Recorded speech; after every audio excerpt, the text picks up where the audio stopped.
out of jail so young, so she'll be able to make her way back into society. Today, Shakira has changed from the naive teen who killed in the name of love to a mature woman with a message. Yvette Gay gives up control of her life when she falls hard for a duplicitous married man. While he was growing this family with his mistress, Renwick was having children with his wife. The daily lives of these people was unbelievable. Yvette was trying to please Renwick in every way. And when Renwick goes into a murderous rage, Yvette will do anything to keep the peace. He told Yvette to grab the guns and load up the car. She was willing to do pretty much whatever it took, even if it meant that some lives were going to be lost. Beautiful! And later, in the prairie state of Illinois, Vashon Mills rushes into a relationship with a charming hothead. This is a man who told her that if anybody ever got in between them, he would kill them. And when she tries to tame her man, Tired of you lying to me. Who are you talking to? Vashon finds herself pulled into a world of madness and mayhem. She knew they didn't get along, but she never thought he would take it this far. He dragged the body by the belt and started the fire. She would do basically anything for him, including cover up a grotesque and horrific crime. Why would you do that?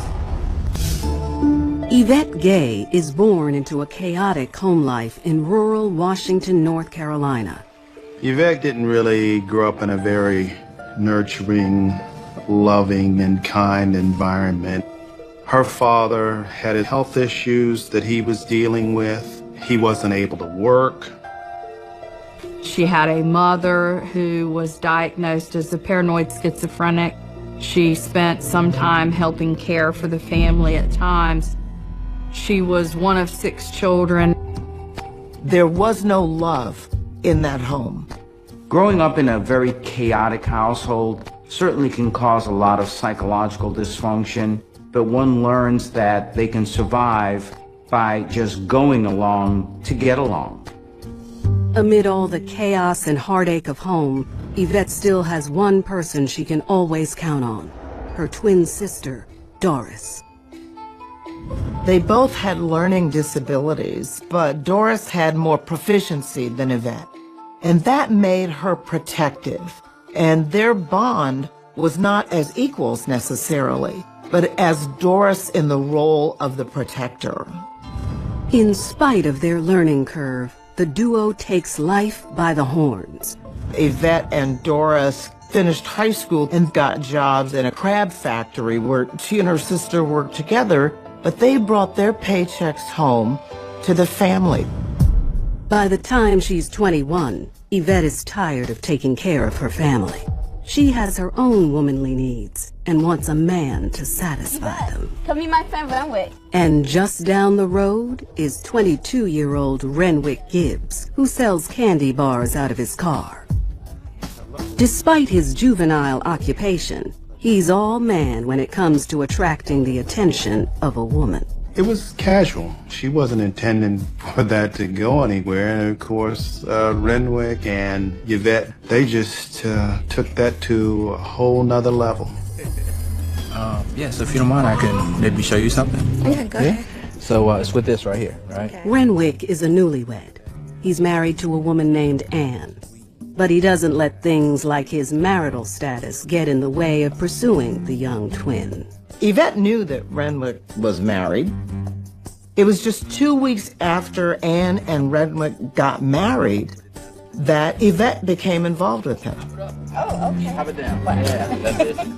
Renwick turns on the charm with Yvette, and she's immediately drawn in. But to be honest with you, I just think you're just beautiful. Renwick was the first man that Yvette had ever known to pay attention to her. And this is seductive.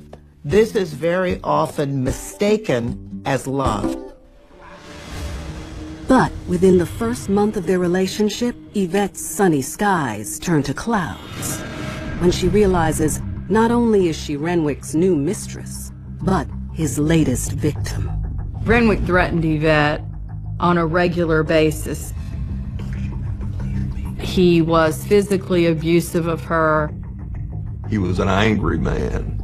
He was apt to always be a ticking time bomb. When you see someone that is as angry and controlling and manipulative as Renwick, it's quite possible that as a youngster, perhaps he was abused himself and therefore becomes a very abusive person. That's all he knows. Despite the abuse, Yvette chooses to stay with him.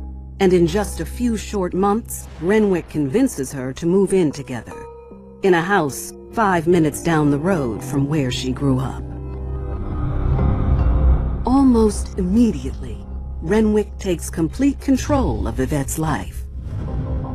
From what she ate, to where she lived, to taking her paycheck, Yvette thought that his controlling behavior equated into caring and building a relationship. Yvette's twin sister, Doris, has never known a life without her. So she follows Yvette to her new home with Renwick. Renwick was physically, sexually involved with Yvette. Doris was in the house as a support to her twin sister, but we don't know whether Renwick was sexually involved with Doris. Meanwhile, Renwick still hasn't left his wife Anne and splits his time between the home he keeps with her and the one he shares with Yvette and Doris. Doris stayed just to take care of her sister, knowing that he was extremely dangerous. Renwick gets his money's worth out of his working women. Every penny they make goes right into his pockets. Yvette, Doris, and Anne brought their checks home to Renwick. I consider him a pimp because he took money from these women that he didn't earn. And he manages to keep all of them in fear of his violent temper. His wife, Anne, and Yvette, and Doris knew that if they did not do what he said, that somebody or something was going to happen and it was not going to be good. In the first year of their relationship, Yvette becomes pregnant with Renwick's baby. We're having a baby. And any hopes she might have had to get out are dashed.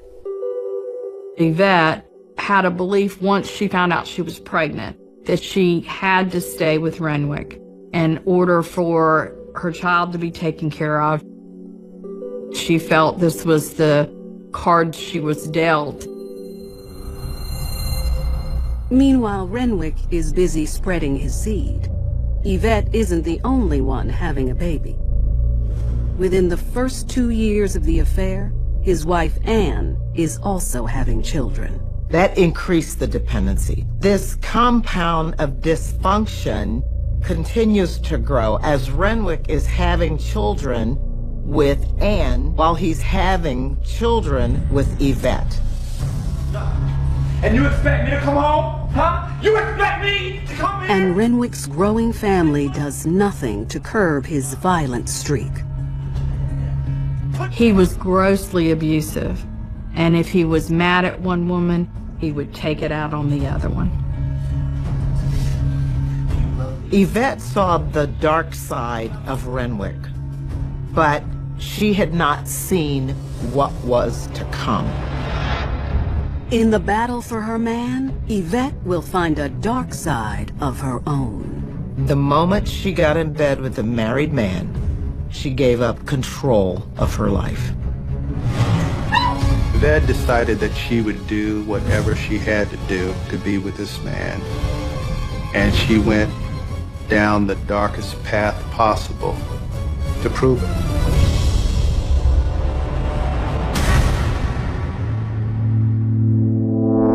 In Washington, North Carolina, 24-year-old Yvette Gay is in an abusive relationship with the manipulative and married Renwick Gibbs. Renwick constantly uses his violent rage to terrorize the families he's created with both his mistress Yvette and wife Anne. I said, look at it. He would hit them. He would threaten harm to the children. Renwick fed off of the power of being controlling, being abusive, manipulating them. He was a king in his castle. They were the serfs, and he was getting high off of that. After 5 grueling years of abuse and infidelity, Anne finally takes off with the kids and leaves Renwick. Anne decided she'd had enough. Despite his best efforts, she wasn't having it. Anne moves back in with her parents, and Renwick feels his world start to unravel, and he resorts to a desperate measure. Renwick kidnapped Anne's family's dog. Sid, come here. Come here. Huh? And while Yvette and Doris watched, he tried to strangle it, he shot at it, but fortunately the dog got away. So when the dog got away, he turned the gun on Yvette and Doris.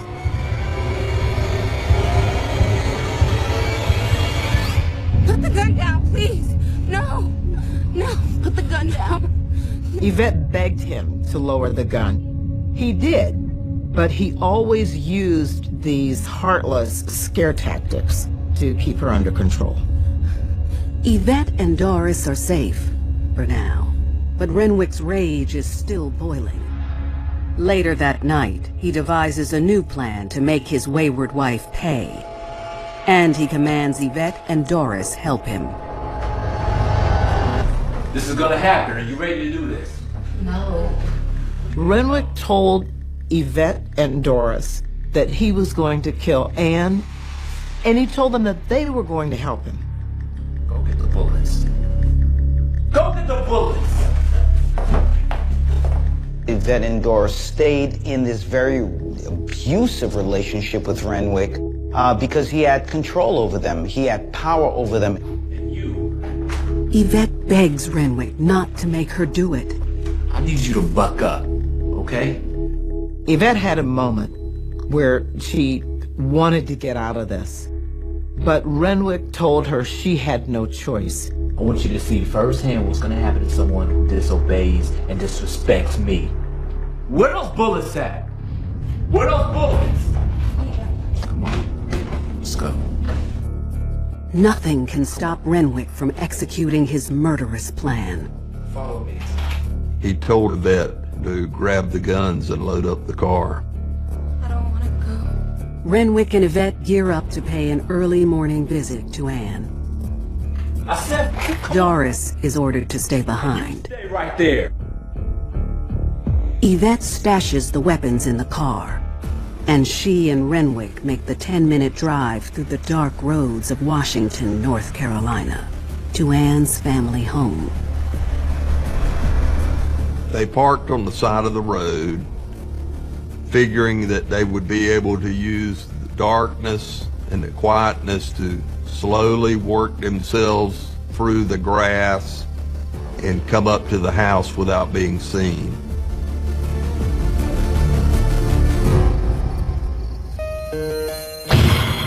Yvette and Renwick creep up to Anne's parents' house. Once there, Renwick bursts through the front door. He was met by Anne's mother and teenage sister and brother. That night, Anne wasn't at her parents' home. She was working the graveyard shift at the factory. Where's Anne? That's when Yvette realizes Renwick's plan has nothing to do with killing Anne. His goal was to make her suffer, and she did. Everyone did. Renwick orders Yvette to herd the family into a back room. Yvette ushered the family into another small bedroom at gunpoint. Beautiful. Come on, please. Shut your mouth. All right, shut up. Just shut up. Doing too much talking right now. Keep your gun on. Just shut your mouth. Shut your mouth. With the family on their knees and gagged, Renwick makes the final call. Shoot him. He told Yvette to execute them, to fire at each one of them and kill them. Yvette placed her loyalty in the hands of somebody that she shouldn't have. She paid the price. And later in Illinois, Vashon Mills falls for a charming co-worker that turns her world upside down. She got caught up in his charm, but when he was angry, he revealed a very explosive side to her. Who are you talking to? And the consequence was a destructive relationship that ended up in the death of an Delayed. She's really at risk for being controlled by the commands of Renwick. Doris was there to help her through some of the very difficult decisions. But with Doris being out of the picture temporarily, Yvette having a gun in her hands is a very dangerous situation.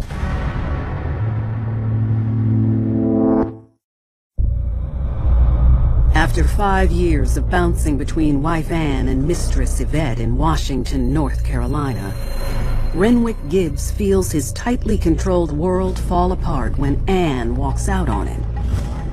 Determined to make her pay, Renwick takes her family hostage with the reluctant help of his other woman, Yvette Gay. Yvette had seen the dark side of Renwick, but she had not seen how low and how evil he would become. We're gonna shut you up right now. That's what we're gonna do. He had dominance and control on his mind. Why would you hurt us? Shut your mouth. The family begs Yvette and Renwick for mercy. Anne's mother asked him why, and Renwick said that he was tired of them coming in between he and Anne.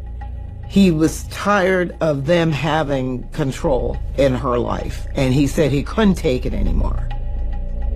With the family on their knees and gagged, Renwick is ready to take things to the next level. Shoot them. He orders Yvette to kill them all. Shoot them. Yvette followed Renwick's commands because she felt there was no other option for her. She was in fear for her life, but she also needed to support the father of her children. I want you to go ahead and shoot them. Shoot them. Right now. No! I can't shoot them. I can't. Shoot them right now! No! For the first time in her 5 years with Renwick, Yvette says no to him. She drew the line when it came to actually taking another human being's life. Give me the gun. Go back. Yvette's disobedience only fuels Renwick's resolve. Do it myself. He grabbed a rifle and pointed it at each one of the victims at point-blank range. Yvette was standing in the hallway, and she saw them get executed one by one. Yvette was in shock and disbelief that Renwick could actually pull the trigger and kill someone in cold blood. With the revenge plot now finished, Renwick and Yvette leave without looking back. In the end, the mission was accomplished. Yvette wasn't punished, she was able to assert herself, and she still had her man. A few hours later, Anne's father comes home to the brutal scene. Anne is notified at work about the murder of her mother, sister, and brother. She knows there's only one person callous and cruel enough to destroy her world. Her husband, Renwick Gibbs. Anne had a very long history with Renwick. This was the master abuser. So in knowing his pattern and how horrendous he could be, she knew that there was a connection here, that there was a reason that he may have been the person to do this to her family. Despite years of loyalty to Renwick, when police arrive at the twins' home 2 days later, they surprisingly turn him in and tell police everything. Yvette and Doris, at the end of the day, knew what Renwick did was wrong. They didn't want this on their conscience. They didn't want to be associated with this. They didn't want to be accomplices to these horrific murders. So in their minds and their hearts, they had no choice but to turn Renwick in to the authorities. It's game over for Renwick, as he and the twins are escorted from the house in cuffs. Yvette Gay is convicted of first-degree murder, 1 count of conspiracy to commit murder, and burglary. 3 months later, Renwick Gibbs meets the same fate. They are both sentenced to death. I think most people would empathize with Yvette. This is a woman who had been a victim of domestic violence under Renwick for a very, very long time. She had her coming home to Jesus moment and realized that it was time to turn her life around. Yvette has lost her freedom, but in some ways she gained it. And Yvette's twin sister, Doris Gay, is given 10 years for her involvement as a co-conspirator. According to her lawyers, Yvette is still traumatized by her part in the brutal killings and regrets her actions. Yvette did seem remorseful. She hated that she was involved in something that took this family's life. She was just doing what she was told to do. There are a lot of people who find themselves in these situations for various reasons, and the dominance, the domestic violence that can go on in many different ways is a real horror. For Yvette, seeing that the man that she loves is capable of perpetrating such a heinous crime broke that spell of love that she had for him. In the end, Yvette sacrificed her life to please her man. In Yvette's case, she chose badly. She chose to commit a absolutely horrible act because she was in love. Gay's devotion cost 3 innocent lives and guarantees her own death behind bars. In the prairie state of Illinois, Vashon Mills will also learn that blindly following her impulsive man can have dire consequences. In the inner city of Indianapolis, 19-year-old Vashon Mills is on the road to success. Vashon had a high school education. She then got a nurse's aide certificate and was enrolling in nursing school. She'd be able to take care of herself, take care of other people, and she was truly on her path to success. And it looks like she won't have to walk that path alone, when shortly after graduation, Vashon falls in love with a man who has the future on his mind. She met a man and they got married. He was a nice guy, earned a solid living, and he was in the military. But military life keeps him away from Vashon more than she'd like. 4 years and 2 daughters later, they divorce. There was no significant father figure for her. That created a void in her emotionally, which resulted in her neediness towards men. Vashon and the girls move out on their own. And love quickly finds her again when she meets 23-year-old co-worker Rayshawn Johnson. Vashon was working at a health care facility. That's where she had met Rayshawn Johnson. Rayshawn. Oh, okay. I'm Rayshawn. With names so similar, a match between Vashon and Rayshawn seems like fate. And after a few days of flirting, Vashon falls for him. Hard. They bonded over the fact that they had both recently been divorced. He was accepting of her children, and that brought a lot of comfort. But Vashon's attraction may burn her in the end. Vashon, you see the way he treats me? What did you do? She was under his spell, so she'd pretty much do whatever he asked. It was a crime of passion. It was one panicked act after another, resulting in a very messy crime.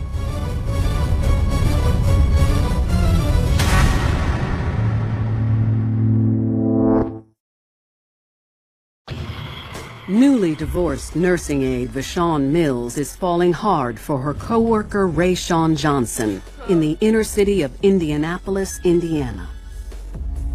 He was charming, he listened to her. Sparks were flying, and Vashon was definitely getting pulled in. Love is enchanting, especially for Vashon, and along came Rashawn, who told her everything that she needed to hear, who wanted to be that ear for her, who really wanted to listen to her. The two nursing aides get serious quick, and it isn't long before Rayshawn is visiting Vashon's apartment on a daily basis. Rayshawn met Vashon's two girls and quickly incorporated them into his life. Oh, Vashon, thank you. Rayshawn spends any time and money he has trying to win over Vashon and the girls. But 3 weeks into the relationship, their fresh love is already starting to rot when Rayshawn's jealous side takes over. He did not allow her to talk to any male friends. He kept her away from them. He became increasingly more possessive and controlling of Vashon. Vashon may have thought that what Rashawn was doing was just trying to protect her, try to protect the relationship, but the reality was that Rayshawn was beginning to isolate her. Who were you talking to? I was talking to my friend. Let me see your phone. And Rayshawn's jealousy goes to the extreme, pulling Vashon and the girls completely into his world.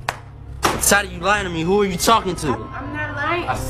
Who are you talking to? He made it absolutely clear to her that he didn't want anybody to come between them. He told Vashon that if anybody ever tried to come between them, he would kill them. I'm sorry. I'm tired of you. Ignoring the warning signs of Rayshawn's irrational behavior, Vashon not only stays with him, she upends her world to be in his life. About 6 months into their relationship, Rayshawn invited Vashon to move in with him and his mother, which was in Bloomington, about 3 hours away from her family. Vashon doesn't give the disruption a second thought. She was moving away from her job. She was moving away from her support system, which was her family, and she now had to enroll her kids in different schools. She'd be completely under the care and control of Rayshawn and his mother. The living conditions in Rayshawn's mother's housing project apartment are cramped, but Vashon sucks it up until the two can get on their feet. Rayshawn immediately finds work at a customer service company, and Vashon looks for a job so she can re-enroll in nursing school. But things are about to change. One night, Rayshawn and Vashon went to bingo night, and when they got there, Vashon noticed an elderly man at the bingo game. 74-year-old Oakley Mitchell is a retired veteran with a kind soul, a giving heart, and a listening ear. Oakley was drawn to Vashon, and by the end of the night, she pretty much had told him her whole life story. Normally, Rashawn would be insanely jealous of Vashon talking to anyone else, especially another guy. But Oakley was a senior citizen, much older individual, and therefore was very non-threatening. Just a good old friendly soul. I've got a big house. I've got plenty of space. You and your boyfriend want to come by, I can make you a pretty good deal. Oh, yeah? Yeah, not a problem. Oakley feels for Vashon's cramped living situation, and he could use an extra hand or two at home. Oakley lived on a huge farm, and because he was in a wheelchair, he couldn't take care of himself. So he'd often invite young people to come live on his farm in exchange for helping him out. Vashon explained to Oakley that she had a boyfriend and that she would have to ask and bring him. But he was open to it. Yeah, it was nice meeting you. Okay, here now, you behave. Bye-bye. 2 weeks after meeting Oakley, Rayshawn, Vashon, and the girls move in. And Vashon seems to be the answer to Oakley's prayers. She cleaned the house for him, she'd drive him around, she'd even help him put on his pajamas at night. But just days after moving to the spacious farm, Rayshon's already feeling crowded out.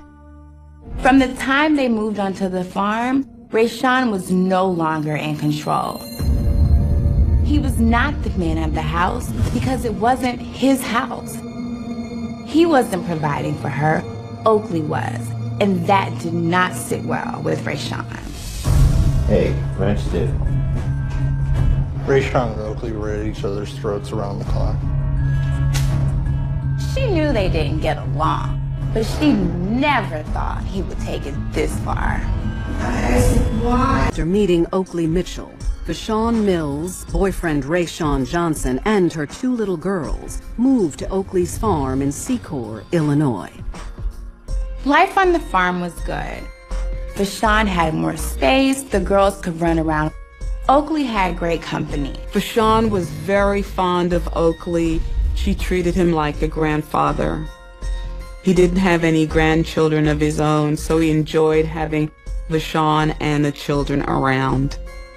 But the budding friendship doesn't sit well with Rayshawn. Oakley was now getting attention from Vashon. The more the relationship with Vashon and Oakley increased and they became closer, the more antagonized and more resentful and more jealous that Rayshawn became. Hey, French too. And Oakley makes it clear that the feeling is mutual. Oakley was frustrated with the way Rayshawn treated Vashon and her children, talked down to them. Oakley did not care for that and did not want that to happen in his home. Staying in the same group as that guy. You spend more time with him than me. I'm your boyfriend. Hey, you stop. Oakley doesn't fear Rayshawn like Vashon does, and he uses every chance he can to prove it. Hey, look, you need to stay out of it. This is none of your business. It is my business. It's my house, my business. If you're gonna act like an animal, I want you to just sleep out back. He sometimes told him he had to go sleep outside or stay outside of the house, and that would create all kinds of conflict. Get going. Keeping Rayshawn in check becomes a daily battle for Vashon. For Vashon, this was a real conflict in that she really depended on Oakley and this very stabilizing situation. But yet at the same time, she was still in love with Rayshawn, who did things much different, maybe the opposite of Oakley. So what should have been a very even situation became very destabilizing because of this constant conflict in that area. This is a man who told her that if anybody ever got in between them, he would kill them. And he did not like where he thought her relationship with Oakley was headed. 3 weeks after moving in, one hot summer night in August, the conflict between the 2 men takes a deadly turn. Vashon went upstairs to check on the girls who were sleeping. She then came back downstairs to change Oakley into his pajamas, but she found him instead on his computer. So she went on into the bathroom. But Rayshawn has finally reached his breaking point with Oakley. Look, I'm gonna need you to stay in here. What? Just stay in here. He closed the bathroom door, slammed it behind him, and left.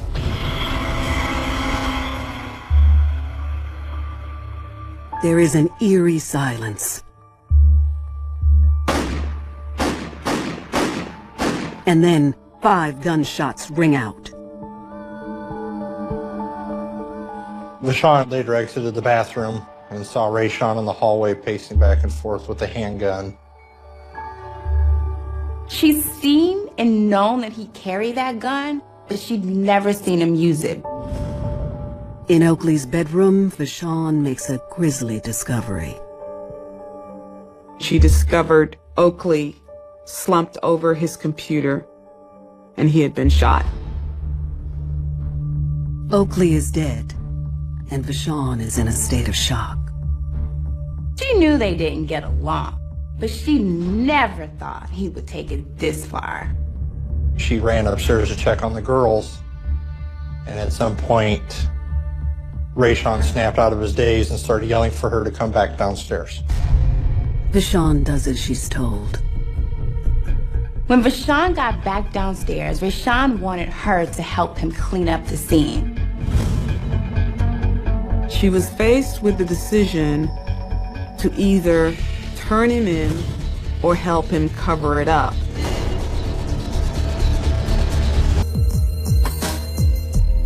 Oakley grew up in an age where men really respected women, and he especially didn't like the way that Rayshawn talked to Vashon.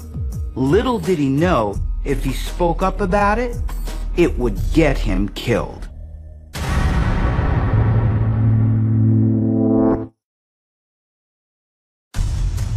After stewing for weeks, Vashon Mills' boyfriend, Rayshawn Johnson, kills their elderly landlord, Oakley Mitchell, in a jealous rage. A few minutes after shooting Oakley, Rayshawn asks Vashon to help him clean up the crime scene. She had to make a decision whether she was going to help him cover it up or not. The choice Vashon makes is to stand by the man she loves. She immediately began picking up shell casings. As night turns to day, Rayshawn sets a large fire to dispose of the body. He dragged the body by the belt and placed it on the burn pile.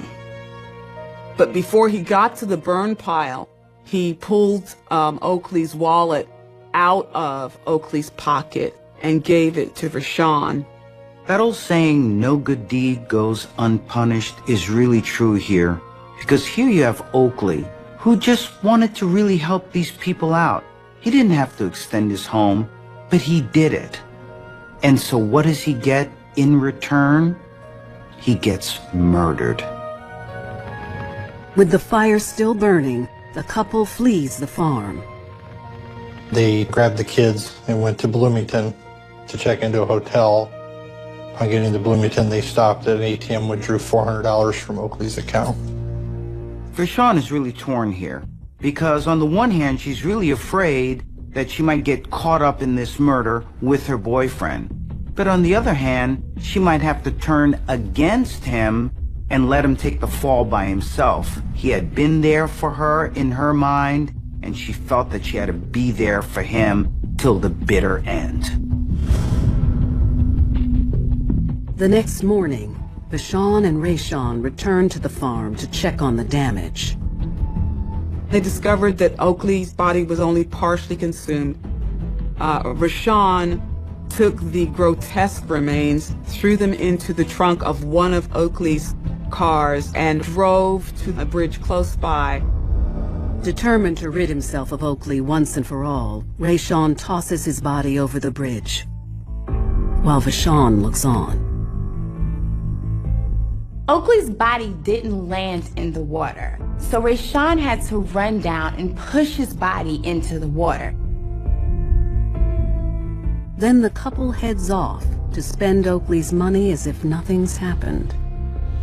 Vashon took Rayshawn to work, and then her and her two girls went shopping and bought some clothes, and she took her children to have their nails done. Vashon has made the choice to cover for Rayshawn, and she's not turning back now. During all of this time, Vashon had an opportunity to get away, to tell someone to put an end to this horrible nightmare. But she doesn't. Instead, at the end of his shift, Vashon collects Rayshawn from work. They headed back towards Indianapolis to her grandmother's house. On the way, Vashon and Rayshawn learn some startling news. They saw a news article where a body had been found in the Mackinac River where they had dumped Oakley's body. The body was discovered by a male who had went down to the Mackinac River to fish that morning. The guilt of Oakley's murder begins to weigh on Vashon, and when they arrive at her grandmother's house, she finally breaks her silence. Vashon killed Oakley. What? Did you say he killed someone? Vashon told her grandmother everything. The grandmother then asked, "What do you mean you had to do it?" I had to, Grandma. He was disrespecting us, trying to come between us. Rayshon may have been a person who had a lot of psychological issues growing up and therefore always felt that he was disrespected and reacted with extreme anger and rage. And in some ways, Oakley may have pressed some of those hot buttons from the past. After the confession, Vashon's grandmother gets Rayshon out of the house so she can figure out how to help clear Vashon's name. Vashon's grandmother took Rayshon to a family friend's home, left him there, and then contacted a family friend who was a detective. The detective gets in touch with local police, and Vashon tells them where they can find Rayshon. Police came to a home where Rayshon had been staying and found him hiding in a closet. And that is where they arrested him for the murder of Oakley Mitchell. Later that day, Vashon is also taken into custody. Vashon pinned the entire murder on Rayshon. The whole time he had the gun, I was just scared. I was scared of it. I said, Ray, I asked him, why would you do that? That man was a good man. That man was a good man. But Rayshon also plays the blame game. She told me that he tried to make her. Okay, who told you that? Shut up. Okay. He said that Vashon requested that he kill Oakley because Oakley had made unwanted sexual advances towards her, and that he only complied out of love for Vashon. Rather than taking their chances in front of a jury, both Vashon and Rayshon make deals with prosecutors. Rayshon pled guilty to first-degree murder and was sentenced to 50 years in prison. Vashon pleaded guilty to concealment of a homicide and mutilation of a body and received an 18-year sentence in prison. In many ways, I think Vashon had plenty of opportunities to get out of this very abusive and crazy relationship with Rayshon. And so when there were the detours ahead, she ignored each and every one of them. And each time she did that, she was further and further in and just couldn't pull herself out. In the end, Vashon's dependence on her man claims a life and ruins her own. That man was a good man. Vashon risked a lot by helping Rayshon with the murder and the concealment. She has not seen her children. She basically lost everything. Vashon blamed herself for Oakley's murder. If she had never brought Rayshon into his house, he'd still be alive and playing bingo today. The blistering outback heat radiating off the cracked asphalt of a remote highway in Western Australia during the scorching December of 1999 did not bring the standard, sun-soaked freedom of a classic Australian summer. It carried an oppressive, dust-choked sense of impending doom that would permanently destabilize the psychological landscape of a quiet, tightly integrated mining community nestled on the desert fringe. It was an ordinary Friday evening, the air thick with the smell of dry eucalyptus and hot iron, when the predictable, hard-working rhythm of this isolated enclave shattered into jagged, irrecoverable pieces, exposing a sudden, violent vacuum of terror that would paralyze the region for over 2 decades. A 22-year-old laboratory technician, a young woman celebrated by everyone in her township as a brilliant, fiercely independent soul who spent her spare hours mapping native flora, stepped away from a brightly lit community social club to walk the short, familiar path back to her residential quarters, and vanished completely into the shimmering desert night without a single witness. Without a struggle that caught the attention of the midnight security detail, leaving behind only a broken silver watch glinting in the red dirt and a family whose lives were instantly plunged into an absolute, living nightmare. The immediate response from the local police branch was a chaotic, dust-blinded blur of flashing red and blue lights reflecting off the massive iron ore transport trucks, a frantic, disorganized search through the dense Spinifex grass and abandoned mining shafts that dimple the outback perimeter. But as the hours quickly bled into agonizing days, a crushing realization settled into the bones of the tiny precinct that they were dealing with an extraordinarily calculating, invisible predator who knew exactly how to use the vast emptiness of the continent to swallow his crimes. This was the dark, unholy genesis of an absolute cold case, a sudden and clean abduction that mocked the uniform and the badge, initiating a multi-generational curse that passed from retiring detectives to wide-eyed rookies who had not even been born when the first frantic radio transmission pierced the hot night air. You can still feel the static, heavy pressure of that December night if you walk past the old recreation hall after the desert wind begins to howl, an invisible, suffocating presence that whispers that the true monster walked the very same red gravel paths, completely undetected, while the town kept spinning blindly forward through the mining booms and economic shifts. The missing person posters eventually faded, bleached into white ghosts under the relentless, unforgiving Australian sun, turning into brittle paper scraps on corrugated iron fences, but the absolute silence she left behind grew louder every single year, a deafening hum of dread that transformed a peaceful town into a permanent psychological crime scene where every greeting felt guarded, every backyard tool seemed weaponized, and every neighbor's familiar smile hid a dark, unpunished truth. The crime scene itself offered nothing but a masterclass in forensic frustration, a clinical void that left the original Outback investigators staring at the shifting red sand in utter disbelief and helpless, sweating anger. There were no bloodstains on the hard-baked earth, no clear boot prints that could be successfully cast in plaster before the wind distorted them, and no signs of a violent struggle that could provide a definitive narrative of the final confrontation. The entire perimeter possessed a haunting, sterile emptiness that suggested the attacker had weaponized the local environment, perhaps using a vehicle to instantly overwhelm the victim and vanish before the dust could even settle.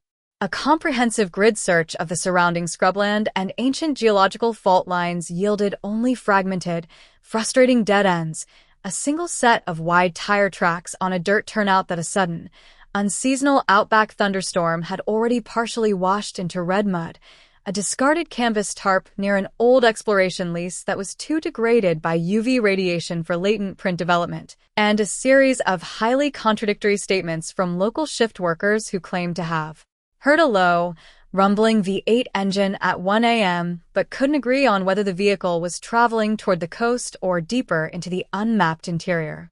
The community instantly retreated behind newly installed deadbolts and heavy security mesh doors, their eyes filled with a defensive, paranoid suspicion as they watched television news crews from Perth descend like crows upon their private grief, turning their sudden tragedy into a sensationalized, nationwide headline that screamed of a phantom highway killer lurking in the vast spaces of the West.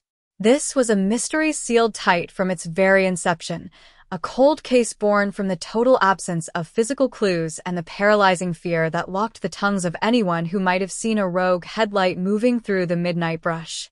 As the months froze into a bitter, dry desert winter, the initial surge of tips dried up entirely. The investigative task force was quietly downsized due to budget reallocations, and the thick cardboard file was relegated to a dusty basement shelf in the regional headquarters, its contents destined to warp under the intense regional heat while the perpetrator walked the earth completely free.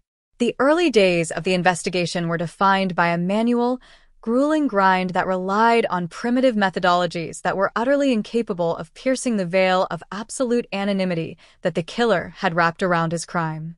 Detectives spent months typing up index cards, cross-referencing handwritten logs of known offenders, transient contract miners, and interstate truck drivers who had been logged passing through the highway checkpoint on the night of the disappearance.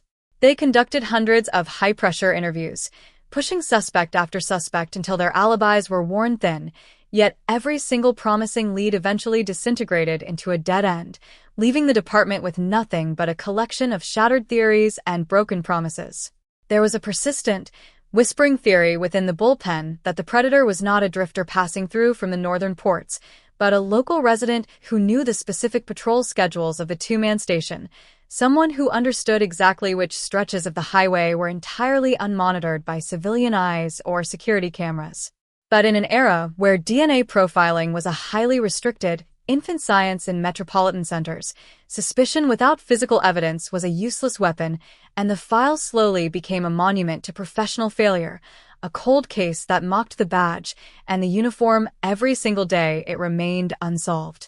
The victim's family was left to navigate a desert of silent grief, their lives permanently fractured by the unknown, forced to live in a town where the monster who had stolen their daughter was likely buying fuel at the same roadhouse or sitting next to them at a local sports matches. As the decades began to blend into one another with a slow, agonizing passage of time, the 1999 case transitioned from an active investigation into a piece of dark local folklore, a cautionary tale that parents used to keep their teenage daughters from walking along the isolated highway turnouts after sunset. The original detectives who had stood in that choking dust retired one by one, handing over their notes to a new generation of investigators who looked at the yellowing pages with a sense of historical detachment, viewing the crime as a relic of a bygone era that could never be resolved. The landscape of the region underwent a dramatic, multi-billion-dollar mining expansion. The quiet desert tracts were paved over with massive private haul roads, modern processing plants rose where the open fields had once been, and the generation that remembered the visceral terror of 1999 began to fade into the local cemeteries, taking their personal suspicions into the earth with them.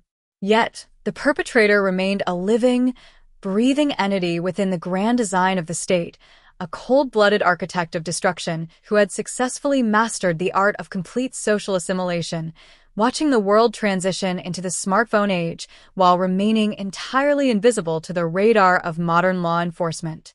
It was a terrifying masterpiece of evasion, a silent pact between a predator and the calendar that suggested some horrors are simply too clean for human justice to correct, leaving the concept of ultimate accountability looking like a hollow fairy tale told to comfort the brokenhearted.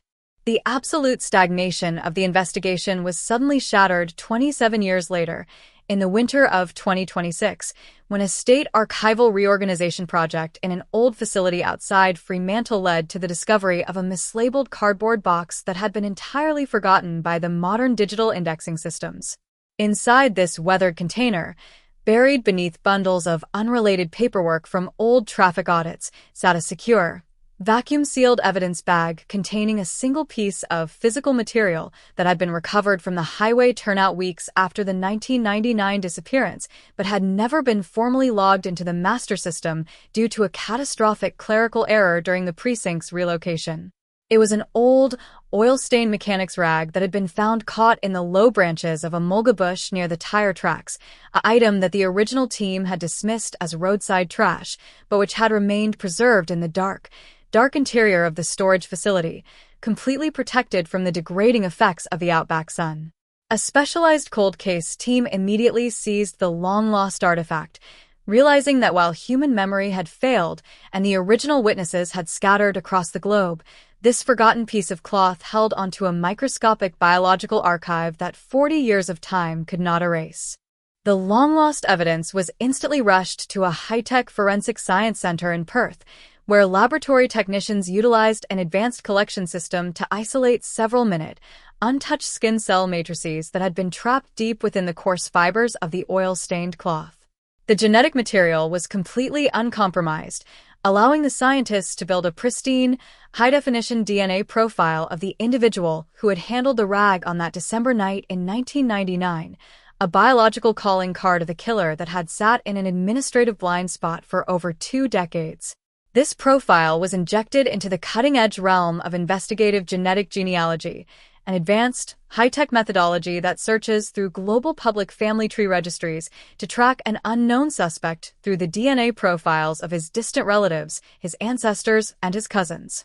The laboratory became a digital command center for historical reconstruction, where the blurry, 27-year-old shadow of an outback monster began to resolve into a sharp, undeniable family lineage that was deeply rooted in the history of the country itself. The high-tech genealogical breakthrough did not manifest as a sudden, dramatic siren wail in the middle of the night. It arrived as a quiet, mathematical certainty that flashed onto a high-definition computer monitor in a sterile laboratory, an analytical match that sent a collective shockwave through the upper echelons of Australian law enforcement. The algorithm had bypassed nearly 3 decades of human deception, geographic movements, and changed identities by simply tracing the immutable genetic markers of the suspect's distant cousins, mapping a direct line through a massive family tree that ultimately terminated at a single, living individual. The name that emerged from the digital darkness was an absolute bombshell for the investigators. It pointed directly to a highly respected, affluent local contractor who had lived for 27 years as a pillar of the very same community where the victim had vanished. The predator had spent his entire adult life building a fortress of absolute respectability, operating a successful heavy equipment hire firm, volunteering for the Rural Bushfire Brigade, and raising a family, using his unblemished reputation to insulate himself from the horror of his youth.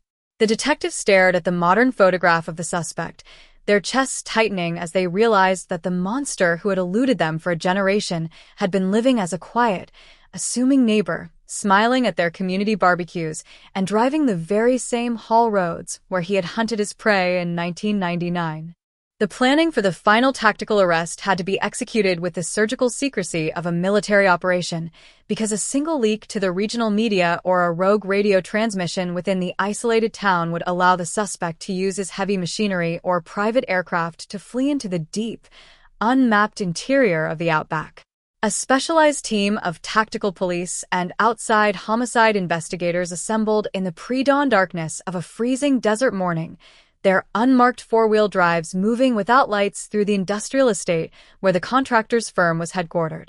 There was no high-speed pursuit through the sand dunes, no cinematic confrontation on the workshop floor. There was only the heavy, authoritative crash of an entry team breaching the rear office doors, followed by the definitive command of the law echoing through the corrugated iron structure. When the detectives pushed into the private office, the man who stood there was not a terrifying beast from a horror film. He was an aging, wealthy contractor with grease on his hands and a high-visibility vest over his shoulders, his weathered face momentarily freezing into a mask of pure, unadulterated terror before the cold steel of the handcuffs clicked around his wrists, permanently ending his 27-year run of total anonymity. The shockwave of the arrest tore through the outback town like a structural wildfire, transforming decades of collective guilt and unresolved grief into a profound, destabilizing wave of community shock and existential betrayal. People who had known the suspect for nearly 3 decades, who had trusted him with their local construction projects, fought fires alongside him, and invited him into their homes, were suddenly forced to reckon with the terrifying reality that the architect of their civic development was the very same monster who had authored their greatest tragedy. The local equipment workshop he had operated for decades became an immediate focal point of public revulsion, its gates covered in high-visibility police tape and its perimeter searched by forensic teams using ground-penetrating radar to determine if the deceased killer had used his construction machinery to bury other secrets beneath the concrete foundations of the town's expanding infrastructure. The community was being forced to look at a reality that was far more complex and insidious than a single act of spontaneous violence. They were looking at a carefully engineered, localized deception where their natural desire for economic growth and neighborly trust had been converted by a predator into the ultimate cloaking device. The legal proceedings in the Supreme Court were a masterclass in institutional prosecution, as the state sought to ensure that the defendant's immense financial resources could not purchase a technical loophole in the wheels of justice, while his high-priced defense team launched a multi-million-dollar campaign to invalidate the genetic genealogy methodology itself. The courtroom was a pressure cooker of raw, volatile emotion every single day, packed to absolute capacity with the victim's surviving relatives, current mining executives who had partnered with the defendant, and ordinary citizens who needed to see the illusion of his local invincibility finally shattered by a modern jury. The prosecution presented their case with a devastating, unemotional precision, weaving the long-lost mechanics rag together with the absolute, unassailable certainty of modern genetic profiling until the defense's arguments about cross-contamination felt like desperate whispers against a thunderstorm. When the wealthy contractor was forced to stand to receive the verdict, his frame shook violently beneath his expensive suit as the word "guilty" echoed through the vaulted chambers, followed immediately by a sentence of life in prison, without the slightest possibility of parole. The sirens have long since faded from the scenic desert highways of Western Australia, and the television news trucks have packed up their gear to chase newer, fresher horrors in other zip codes. But the silence that has settled over the outback community is not the peaceful quiet of a mystery solved. It is the hollow, haunted stillness of a town that has discovered its history was built on a magnificent, terrifying lie. The 1999 cold case is technically finished, the digital ledger in the state's judicial database marked with a final seal of completion, but the psychological trauma left behind by the predator's dual existence has become a permanent, structural element of the local landscape. You can see it in the way the current residents pass the old roadhouse in hushed, guarded silence, the way the local police officers avoid looking at the historical division photos on the wall, and the way the elderly neighbors still lock their doors early whenever the desert wind begins to howl off the salt flats. The high-tech resolution did not bring back the bright young technician who was erased from the world on that hot December night, nor did it undo the decades of silent terror that reshaped the character of an entire generation. It merely proved that justice is a patient, unpredictable hunter that will always, inevitably, pull the truth out of the dark, moving forward with a mechanical certainty that will eventually drag every historical horror into the blinding light of day. The cold finality of that maximum security sentence did not dissolve into the dry desert air of Western Australia. Instead, it transformed into an oppressive, historical weight that forced the entire state to look back at the decades where an apex predator had dictated the terms of his own absolute immunity. The plastic evidence bins and digitized microfilms that had sat in the climate-controlled vaults of the regional headquarters were no longer dead storage. They were now a glaring monument to a systemic blindness that had allowed a local heavy equipment mogul to write the narrative of his own survival. Detectives who had inherited the 1999 case file in the mid-2000s, only to pass it along to the next generation with a shrug of defeated resignation, were suddenly called back from their retirements, forced to answer for the gaping holes in the initial canvas, the tips that were mysteriously dropped, and the subtle, unspoken social deference that had kept the eyes of law enforcement fixed firmly on the transient drifters while the true monster was purchasing the very land beneath their precinct. It became instantly clear that the total lack of forced entry in that residential quarter was not a stroke of criminal luck, but the calculated work of a man who belonged to the city's construction elite, an insider who could walk up a path in broad daylight without raising a single alarm because his face was synonymous with local development and trust. The state's post-conviction task force quickly expanded its focus beyond the specific parameters of that hot December night, launching a comprehensive, digital audit of the contractor's entire financial and personal history during the late 1990s and early 2000s. Investigators began digging through ancient corporate tax records, structural blueprints of his early earth-moving projects, and the private lease logs of the local mining exploration zones where his heavy machinery had been deployed. What they uncovered was a terrifying pattern of geographic and physical manipulation, a man who had systematically used his rising position in the regional infrastructure market to acquire isolated pockets of land just prior to major spikes in regional predator activity. The documents revealed that every time a suspicious prowler report or an unresolved assault occurred along the outback highways, the contractor's corporate entities had purchased the adjacent exploration leases through a complex network of shell corporations, immediately erecting heavy steel gates and designating the territory as private industrial zones. This wasn't a businessman expanding his portfolio. It was an apex predator engineering his own private hunting corridors, altering the physical geography of the region to ensure that his late-night movements would remain shielded from the sight of passing police cruisers and road trains. As the state troopers continued to peel back the layers of his corporate empire, they began tracking down the surviving members of the 1999 Mining Security Force and local midnight patrol deputies, conducting high-pressure interviews in the quiet, sun-baked suburbs of Adelaide and Brisbane where many of the old-timers had retired. Under the clinical glare of modern recorded interviews, a deeply unsettling narrative of administrative sterilization began to take shape, a story of missing logbook entries, delayed response times, and casual suggestions from prominent corporate developers that digging too deeply into the staff residential quarters could damage the mine's productivity and tank the surrounding commercial leases.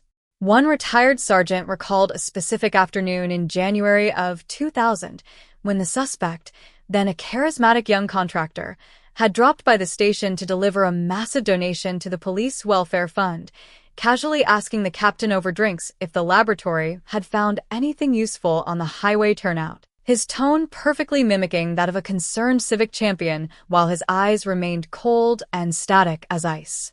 The sergeant remembered a brief, passing flash of revulsion at the man's unnatural intensity, but the feeling was instantly buried beneath the weight of the contractor's immense social capital and his tight connections to the regional development boards. The community's descent into a state of permanent paranoia accelerated as these discovery documents were systematically logged into the public court database, turning every roadhouse cafe and mining camp along the highway into an arena of intense forensic analysis and historical self-reproach. People who had worked in the suspect's heavy equipment yard during the boom years of the early 2000s began to review their old interactions through a completely inverted lens, realizing that his famous, unpredictable flashes of volatile temper, his absolute obsession with the GPS tracking codes of his luxury vehicles, and his habit of taking his private four-wheel drive out into the deep desert during blinding dust storms were not the eccentricities of a high-powered executive, but the dark release valves of an unpunished monster. The local civic center, where his construction firm had funded a massive public pavilion bearing his family name, became a symbol of a grand structural illusion. The bronze plaque commemorating his philanthropy felt like a grotesque joke carved into the stone, a physical reminder of how easily a predator can purchase the adoration and the silence of the very public he was actively terrorizing. The psychological trauma inflicted upon the town's oldest residents was profound. They were forced to acknowledge that the clean, wealthy, safe paradise they thought they had built was actually financed and shaped by the bloody legacy of a man who had stolen a young woman's future. While the region wrestled with its internal demons, the high-tech forensic genealogy laboratory in Perth continued its relentless, automated work, treating the contractor's genetic profile as a master key that could potentially unlock dozens of other unresolved outback mysteries from the late 20th century. Scientists utilized advanced, high-density sequencing to compare the suspect's DNA against the microscopic traces recovered from old, unsolved cold cases across the entire western half of the continent, searching for any indication of a wider pattern of serial predation. Every run of the laboratory's genetic sequencers was an absolute battle against time and the natural degradation of biological material that had been stored in suboptimal conditions for over 2 decades.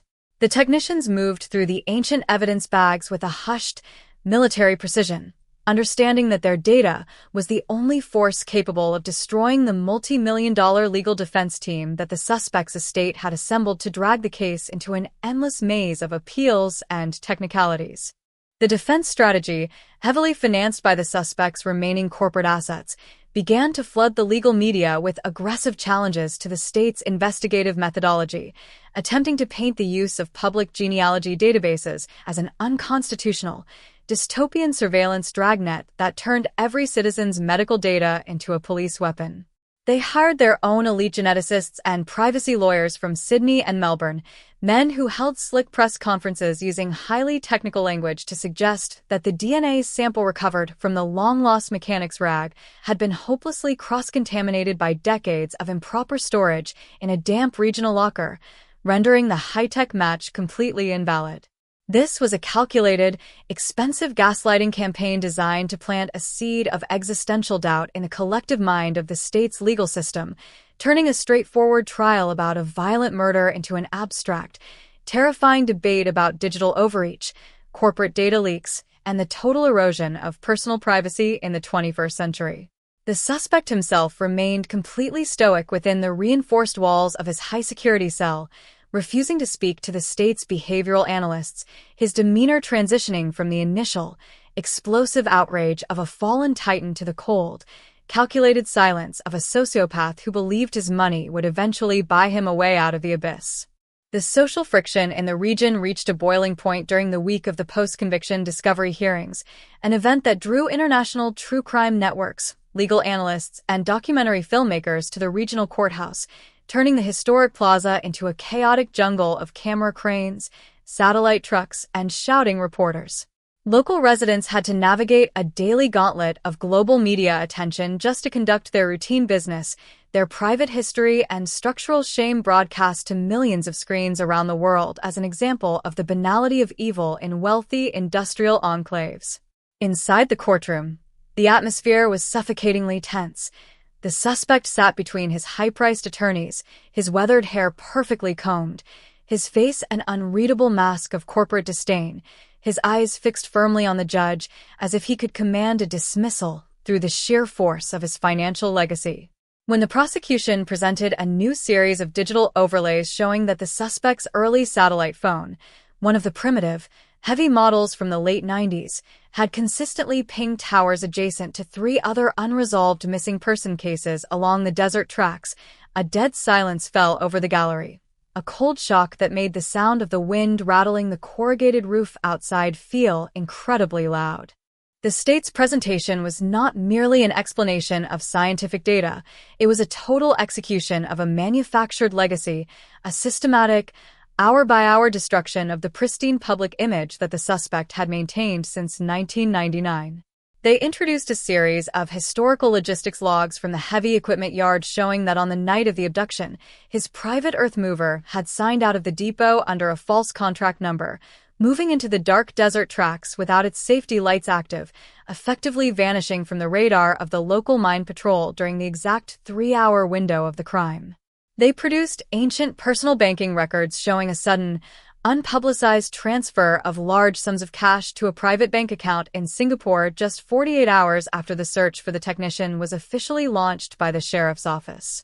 The accumulation of these minute, historical details, when illuminated by the undeniable accuracy of the high-tech genetic match, transformed his entire 27-year career into a grotesque piece of performance art, a multi-million-dollar theater piece designed to keep the world from looking at the blood on his hands. The emotional peak of these hearings arrived when the victim's former colleague, now a woman in her late 50s with lines of sorrow etched deep around her eyes, took the stand to describe the lifelong psychological sentence that the suspect's evasion of justice had imposed on her life. She spoke with a quiet, devastating clarity that stripped the room of its legal and technical abstractions, describing a life spent in a state of continuous, hypervigilant terror.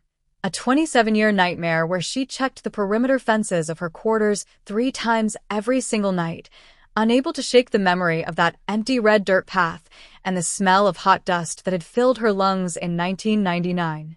The revelation that the predator who had caused this lifelong devastation had been living less than 2 miles away in a massive estate, attending the same industry galas and dining at the same high-end roadhouses as her family, sent a visceral shudder through the courtroom, causing even the hardened court marshals to look down at the floor in a moment of shared, heavy silence. As the judge retired to her chambers to review the new evidence and determine the scope of the state's ongoing investigation into the suspect's potential secondary crimes, the town outside seemed to hang in a state of fragile, explosive suspension, the normal machinery of industrial commerce grinding to a halt beneath the weight of the impending decision.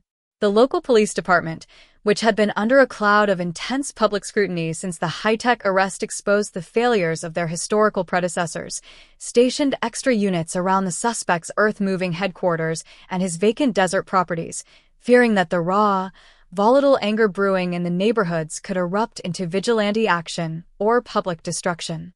The case had transitioned from a standard criminal prosecution into an existential reckoning for the entire region, a definitive test of whether the modern legal system possessed the strength to hold a man of limitless wealth and immense industrial power accountable for a horror committed in an era when the rules of evidence were entirely different.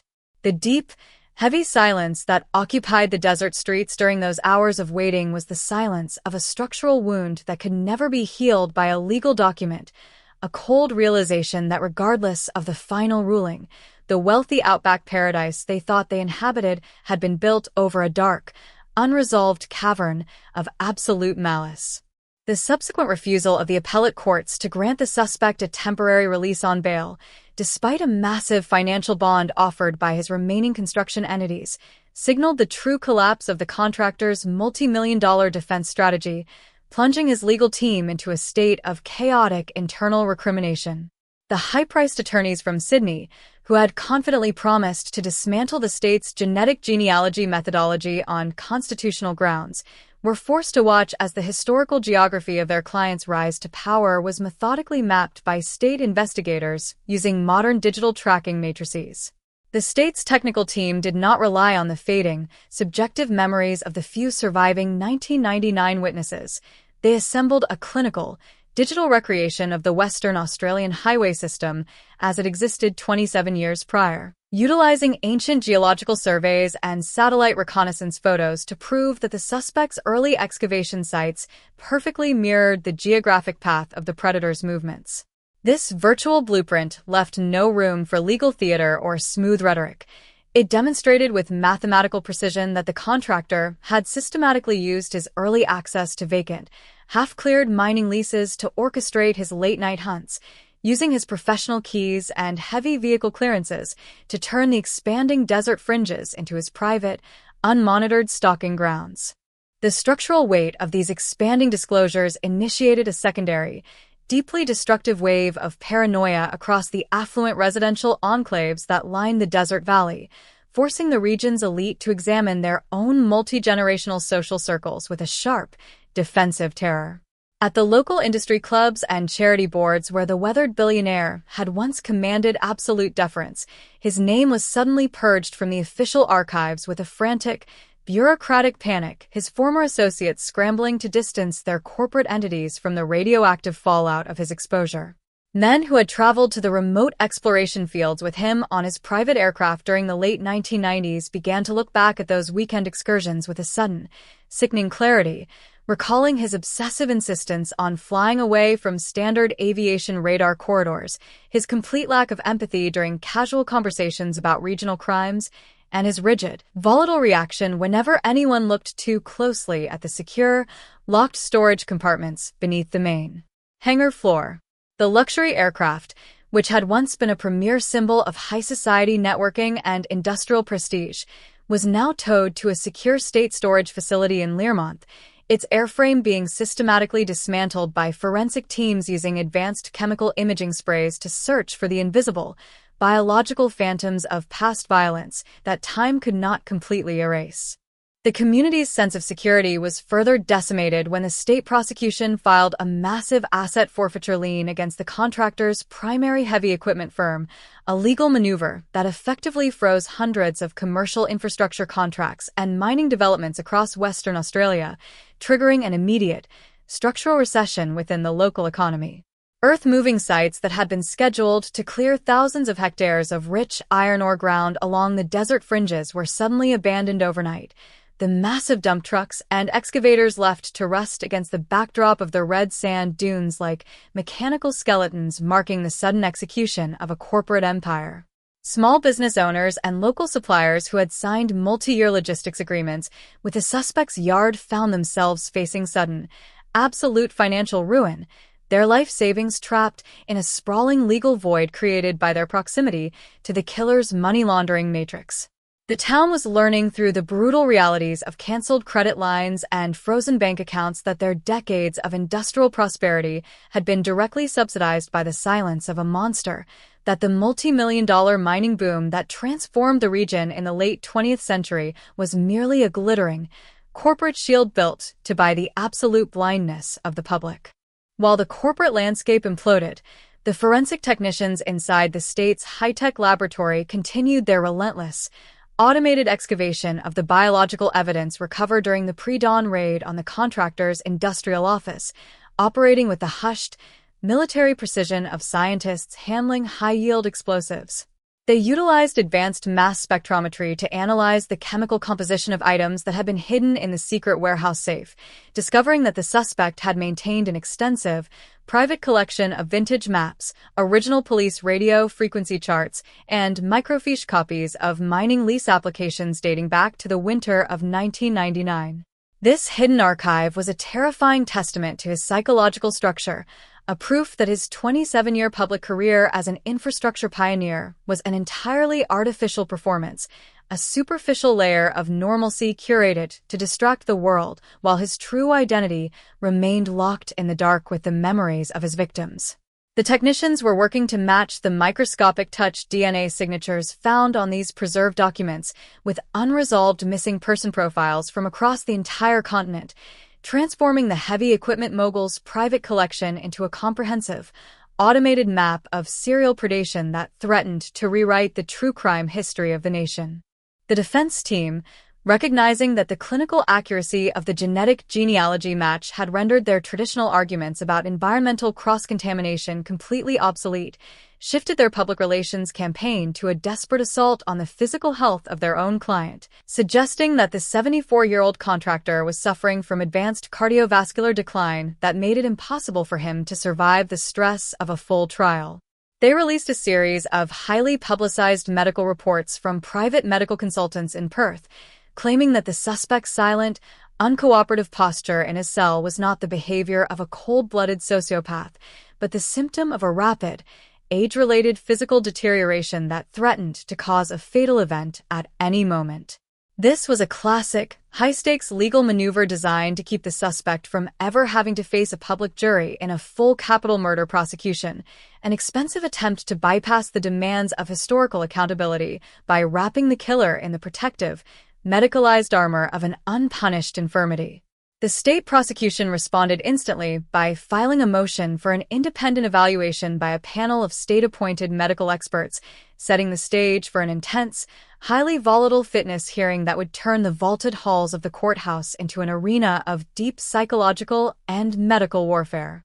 The social friction inside the region reached an absolute peak during the week of these health evaluation hearings, as international news crews and digital media platforms returned to the Outback Plaza, erecting a dense forest of camera rigs, satellite dishes, and high-intensity stadium lights that bathed the historic facade in a continuous, surreal glow. The local residents were forced to live under a state of permanent media siege, their morning shifts disrupted by flashing police blockades, and their private neighborhood radio bands flooded with wild speculations about the contractor's hidden medical state. Inside the courtroom, the air was thick with tension. The suspect sat motionless between his lawyers, his skin appearing weathered and pale under the harsh fluorescent lights, his gaze fixed on the mahogany table as if he were entirely detached from the proceedings around him.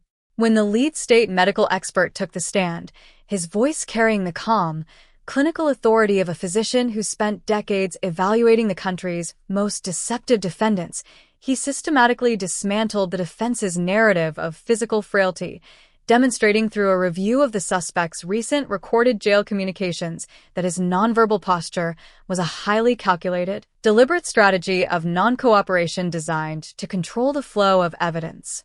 The medical expert's testimony was not just an evaluation of physical fitness, it was a devastating autopsy of a sociopathic intelligence, a step-by-step description of how the heavy equipment mogul had used his immense wealth and professional dominance to manage his internal malice with the same administrative precision he used to run his corporate empire.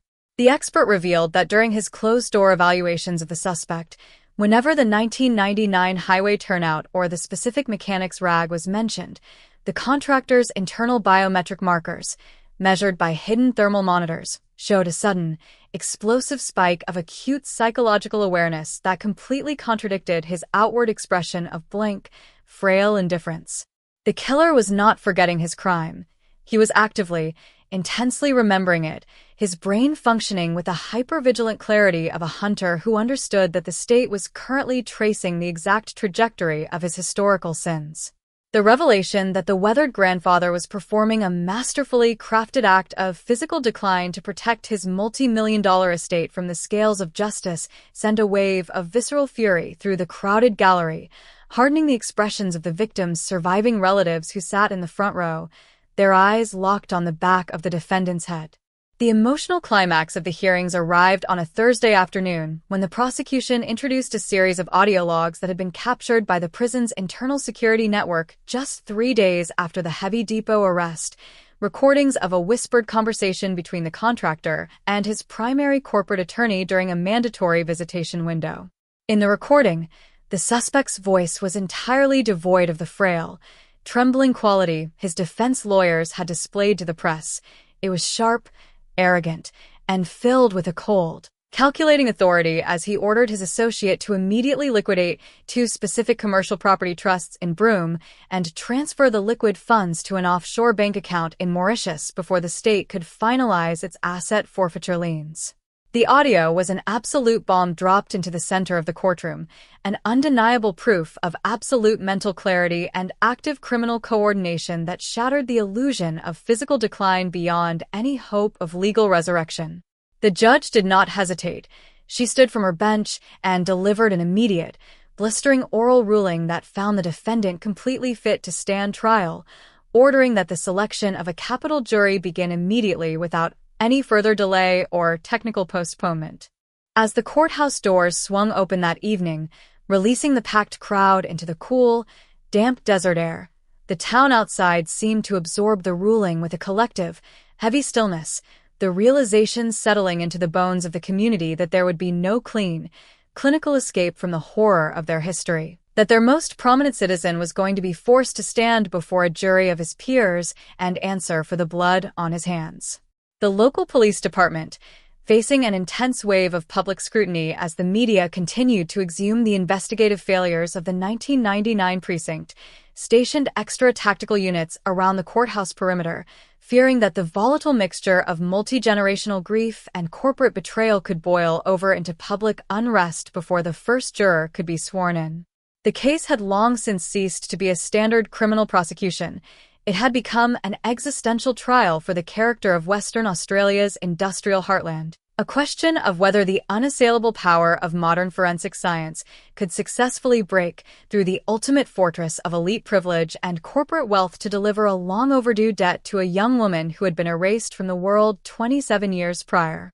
The selection of the final 12 jurors was an exercise in pure institutional endurance, requiring the court to process over 1,000 potential candidates during a month of intense, deeply personal questioning that forced ordinary citizens to confront their deepest feelings about wealth, power, and the reliability of modern technology. Data analysts from both sides spent hours auditing the digital histories, employment logs, and family lineages of every person who entered the box, looking for any hidden connection to the suspect's construction network or the historical trauma of the 1999 disappearance. The final panel was a diverse cross-section of the Desert Valley: teachers, mechanics, mine operators, and pastoral station workers, people who carried the traditional values of the region but who were now tasked with judging the absolute betrayal of those very ideals by one of their own community leaders. As the date for the formal opening statements approached, the atmosphere on Main Street grew increasingly charged, a silent, demanding hunger for a resolution that could finally clear the air of the toxic secrets that had poisoned their outback paradise for over 2 decades. When the lead state prosecutor finally stood to address the jury on an unseasonably cold Monday morning, the room fell into a silence so absolute that the sound of the wind rattling the heavy exterior shutters could be felt through the historic floorboards of the building. He didn't begin his presentation with complex charts or genetic algorithms. He began by placing a large, framed photograph of the victim from 1999 on a wooden easel directly in front of the defense table, forcing the weathered contractor to look into the eyes of the 22-year-old laboratory technician whose future he had stolen on that dark desert road 27 years prior. The prosecutor's voice was low, measured, and entirely devoid of political theatricality as he promised the jury that the state would use the unassailable, high-tech tools of the 21st century to strip away the suspect's manufactured legacy, tracing a straight, unbroken line of scientific truth from that dark December night directly to the hands of the wealthy businessman sitting across from them. The trial of the century was finally underway, and as the first forensic exhibits were projected onto the screen, the town realized that the ghost of 1999 had finally broken out of its administrative tomb, dragging its killer behind it into the blinding, unforgiving light of absolute justice. The projection of the three-dimensional laser scans of the highway turnout marked the precise moment the trial shifted from an academic debate on genetic markers to a visceral resurrection of the night the outback dust became a shroud for an absolute horror. The high-definition renderings filled the massive digital screen behind the witness stand, casting a cold, technical glow over the wood-paneled courtroom, illuminating every square meter of the isolated roadside grid exactly as it had existed before the intrusion of the predator in 1999. The modern jury sat in transfixed, horrified silence as the prosecution's technical expert used a digital tracker to navigate the virtual space, tracing the line of sight from the undisturbed edge of the highway turnout, where the broken watch had sat glinting for 27 years, directly to the low branches of the mulga bush where the killer's long-lost mechanic's rag had been recovered. The visual precision of the data effectively bridged the immense temporal chasm between the past and the present, rendering the defense team's earlier arguments about historical document degradation entirely irrelevant against the absolute, immutable geometry of the crime scene. The defense team, visibly shaken by the clinical impact of the digital recreation, attempted to regain their footing by launching an aggressive cross-examination of the crime scene technician, scrambling to inject a narrative of investigative contamination into the formal record.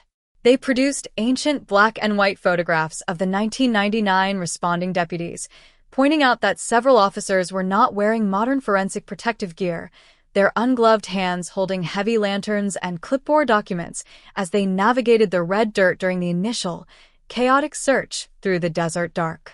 The lead defense attorney raised his voice, his tone sharp and combative as he demanded to know how the state could guarantee that the contractor's DNA had not been tracked onto the turnout on the boot of a negligent deputy who might have crossed paths with the young heavy machinery broker at a commercial fuel station earlier that week. It was a desperate, hyper-technical gaslighting strategy engineered to exploit the primitive standards of 20th-century regional policing, an expensive attempt to convince the jury that a series of minor administrative oversights could have somehow fabricated a perfect genetic match on a highly secure piece of roadside material. But this defensive smokescreen evaporated the instant the prosecution introduced its next forensic asset, a series of internal vehicle tracking logs from the autumn of 1999, recovered from a hidden server cabinet during the tactical raid on the suspect's heavy equipment corporate headquarters. The state prosecutors systematically demonstrated to the jury that the private earth-moving yard where the suspect managed his operations had been executing a quiet, unpublicized logistical realignment overseen by the contractor himself just 2 weeks prior to the abduction. The logs revealed that the suspect had personally signed out the master keys for a specific, high-powered multi-terrain utility vehicle on 3 separate occasions during the month of December, entries that had been manually altered with a different corporate font to suggest the vehicle had been returned hours before it actually was. The reveal was a tactical hammer blow that turned the defense's argument upside down. The total absence of physical indicators on the highway wasn't a mystery, but a structural calculation executed by a man who held the physical keys to heavy industrial transport, a predator who had used his corporate dominance to turn an isolated desert corridor into an absolute trap. Outside the courthouse doors, the outback town was experiencing a slow, agonizing moral collapse as the details of the vehicle tracking logs leaked into the community, exposing the terrifying ease with which the contractor had integrated his predatory impulses into the daily operations of his commercial empire.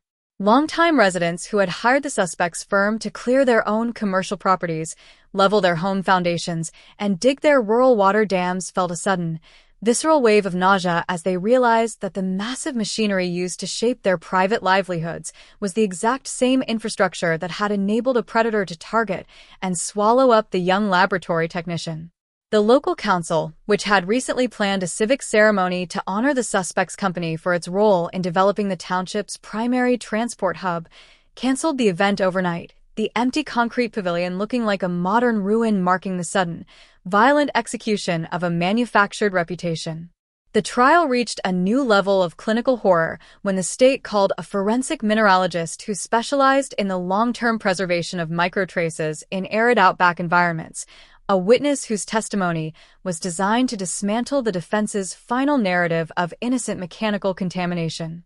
Using advanced satellite spectrometry and historical soil density charts compiled by the Geological Research Station in Kalgoorlie, the expert explained to the jury that the specific combination of deep-layer iron dust and hypersaline crust found on the long-lost mechanics rag matched perfectly with the exact excavation logs of the suspect's primary mining project from the winter of 1999.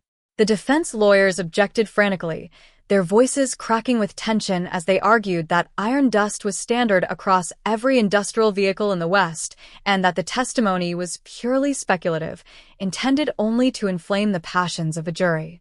But the judge, her expression an unbending mask of judicial neutrality, overruled the objections, allowing the scientist to project a molecular analysis that showed a rare, highly specific mineral signature that had only been extracted from a single deep-cut pit owned by the suspect's firm.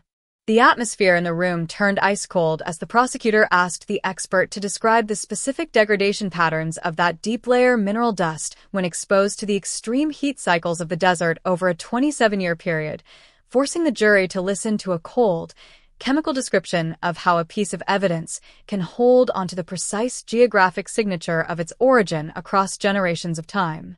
The contractor sat perfectly still during this testimony, his weathered chin tilted upward in a posture of fading, corporate defiance, but his breathing had become shallow and rapid, his large hands gripping the edge of the mahogany table so tightly that the skin over his knuckles appeared paper white under the harsh glare of the gallery lights.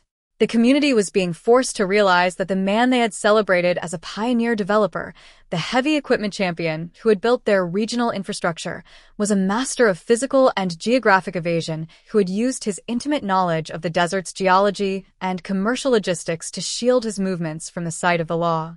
As the third week of the trial ground toward its conclusion, the prosecution dropped its most devastating administrative bomb, calling to the stand a former regional records manager who had overseen the division's vehicle registration vault during the late 1990s, a man who had left Western Australia abruptly in 2002 and had lived in total obscurity in a small coastal town in Tasmania until he was located by a team of state marshals. The witness was now an elderly man, his voice trembling with a mixture of historical terror and immediate panic as he looked across the well of the courtroom at the contractor who had once held absolute power over his livelihood and his family's safety. Under direct examination, the manager revealed that in the winter of 2000, during a routine verification of corporate vehicle trip sheets, he had been approached by a prominent local developer, a man whose regional political campaigns had been heavily supported by the suspect's construction trusts, who casually suggested that certain older, paper-based transport manifests from December of 1999 were taking up valuable space and should be moved to an unindexed, off-site repository that lacked security tracking or fire monitoring systems. The manager's testimony provided the missing structural link that connected the contractor's industrial empire directly to the active suppression of historical data, proving to the jury that his evasion of justice was not a passive miracle of science, but a continuous, multi-decade campaign of corporate influence and institutional sterilization that had started before the victim's family had even stopped weeping. The witness described living for over 20 years in a state of self-imposed exile, changing his phone numbers, checking the security bars on his house every single night, and refusing to look at any news coming out of the West because he understood that as long as that heavy equipment mogul held power in the region, His knowledge of the missing trip sheets made him a permanent liability to an empire built on a foundation of blood.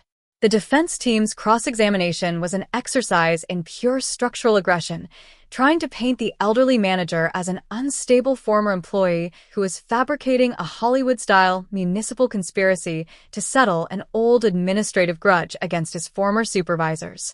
But his terror was too palpable, his memory of the specific corporate threats too detailed, and his description of the altered vehicle manifests matched too perfectly with the cold, calculating administrative patterns the jury had already seen in the corporate server logs.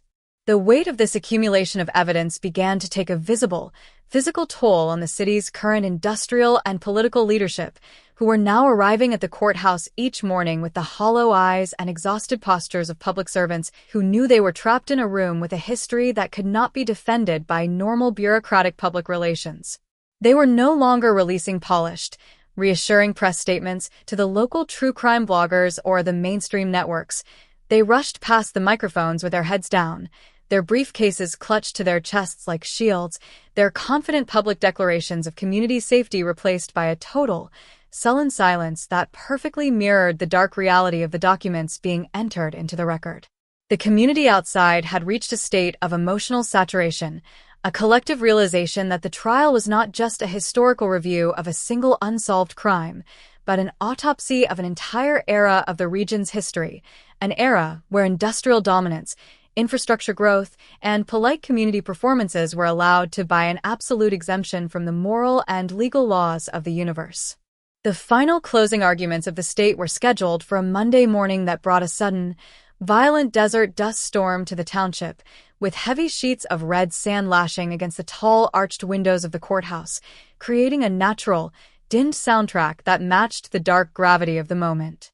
The lead state prosecutor stood before the jury not as a politician seeking a victory, but as a clinical narrator of a 27-year injustice, using a massive digital timeline that filled the entire wall behind the defense table to show how every single day of the contractor's quiet life had been an active, calculated insult to the memory of the woman he had destroyed.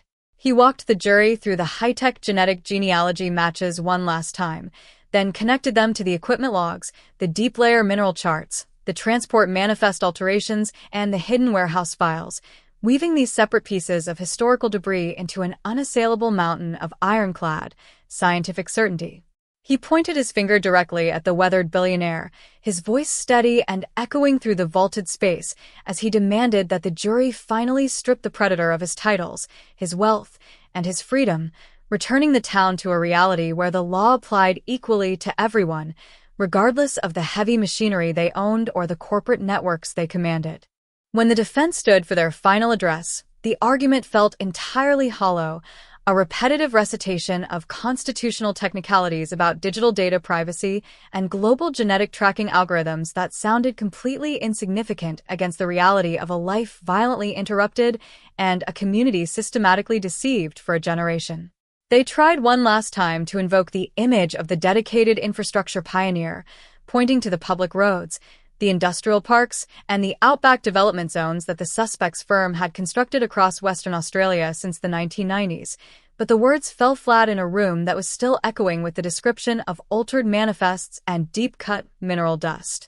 The contractor himself watched his lawyers with a blank, detached expression, his eyes fixed on the clock on the back wall as if he were counting down the final minutes of the grand illusion he had maintained since December of 1999. When the jury finally retired to the deliberation room, the silence that returned to the court was absolute, a heavy, expectant void that hung over the entire desert valley as the town waited to see if the scales of justice could finally balance a structural debt that had been compounding in the dark for over 20 years. The jury deliberation for this 27-year-old outback cold case did not proceed like a standard evaluation of circumstantial facts.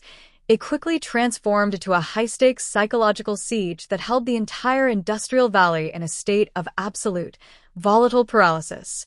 Inside the locked deliberation room, 12 ordinary citizens were left entirely alone with the physical and digital wreckage of a predator's double life. The virtual three-dimensional maps of the highway turnout, the altered heavy equipment tracking logs, the deep-layer mineral spectrometry charts, and that single, unassailable strand of DNA recovered from the long-lost mechanic's rag. Outside, on the dust-slicked streets of the township, the normal momentum of daily life ground to a sudden halt as roadhouse televisions remained tuned continuously to the live feeds from the courthouse plaza, and discussions at the mining camp entry gates were reduced to brief, anxious whispers about the delay. Every hour that passed without a knock on the courtroom door was interpreted by the public as a sign of deep, structural friction within the panel, a terrifying possibility that the contractor's immense wealth and deep-rooted industrial capital had somehow managed to plant a seed of corruption or doubt in the mind of a single juror. The local police department, acutely aware of the raw emotional currents running through the residential blocks, placed extra tactical units on high alert, transforming the perimeter of the historic complex into a heavily barricaded zone of absolute vigilance. The agonizing wait ended not with a dramatic outburst of sound, but with a sharp, rhythmic three-knock signal from the bailiff that sent an immediate, visceral shockwave through the entire legal and industrial apparatus of the state. Within 15 minutes, the vaulted courtroom was packed to its absolute physical capacity, with spectators squeezed tightly into the wooden benches and standing three deep along the plaster walls, their unblinking eyes fixed on the empty leather chair where the county's most prominent contractor had sat for the last month. When the security team escorted the weathered billionaire into the room, he was no longer projecting the arrogant, corporate confidence that had characterized his decades at the summit of the Western Australian industrial elite. His high-visibility work shirt hung loosely on his shrinking frame, his face was the color of dry outback stone, and his eyes remained fixed firmly on the carpet, refusing to look at the gallery where his former business partners sat shoulder to shoulder with the aging colleagues of the woman he had stolen from the world in 1999. The jurors marched in with a heavy, solemn cadence, their expressions entirely unreadable, their gazes deliberately avoiding both the prosecution and defense tables as they took their places in the box for the final time. The silence that occupied the space was so absolute, so suffocating, that the rustling of the court clerk's paperwork sounded like a physical tear through the hot, stagnant air of the room. When the judge asked the foreperson if they had reached a unanimous verdict, the man stood up, his voice trembling slightly under the immense historical gravity of the moment, but carrying a clear, devastating resonance that cut through the room like a razor blade. As the word guilty left his lips, repeated with mechanical precision for every separate count of capital murder, kidnapping, corporate record tampering, and the active obstruction of a public investigation, a collective gasp ripped through the gallery, a sound that was half sob, half release, the sudden, violent exhaling of a community that had been holding its breath for over 20 years. The victim's former laboratory colleague collapsed forward against the wooden railing, her shoulders shaking with the release of a lifelong psychological sentence, while across the aisle, the contractor's remaining corporate executives sat in stunned, rigid silence, their faces masks of pure, unadulterated ruin as they realized their vast economic empire had just been permanently severed from its source of power. The suspect himself did not flinch, did not cry, and did not speak. He merely closed his eyes for a fraction of a second, his posture freezing into the cold, static vacancy of a man who had finally realized that his own genetic code had traveled through time via a forgotten piece of roadside cloth to act as his executioner. The sentencing phase was swift, clinical, and completely devoid of the mercy the heavy equipment mogul had so often championed during his public infrastructure galas and regional development board meetings, with the judge delivering a verbal lashing that effectively erased the defendant's name from the respectable history of the state. The magistrate, a veteran Australian jurist who had seen the worst of the region's corporate and violent offenders, looked down from her bench with an expression of ironclad disgust, noting that the defendant's crimes were magnified 1,000 times by the position of absolute industrial dominance and social trust he had used as a shield to protect his malice.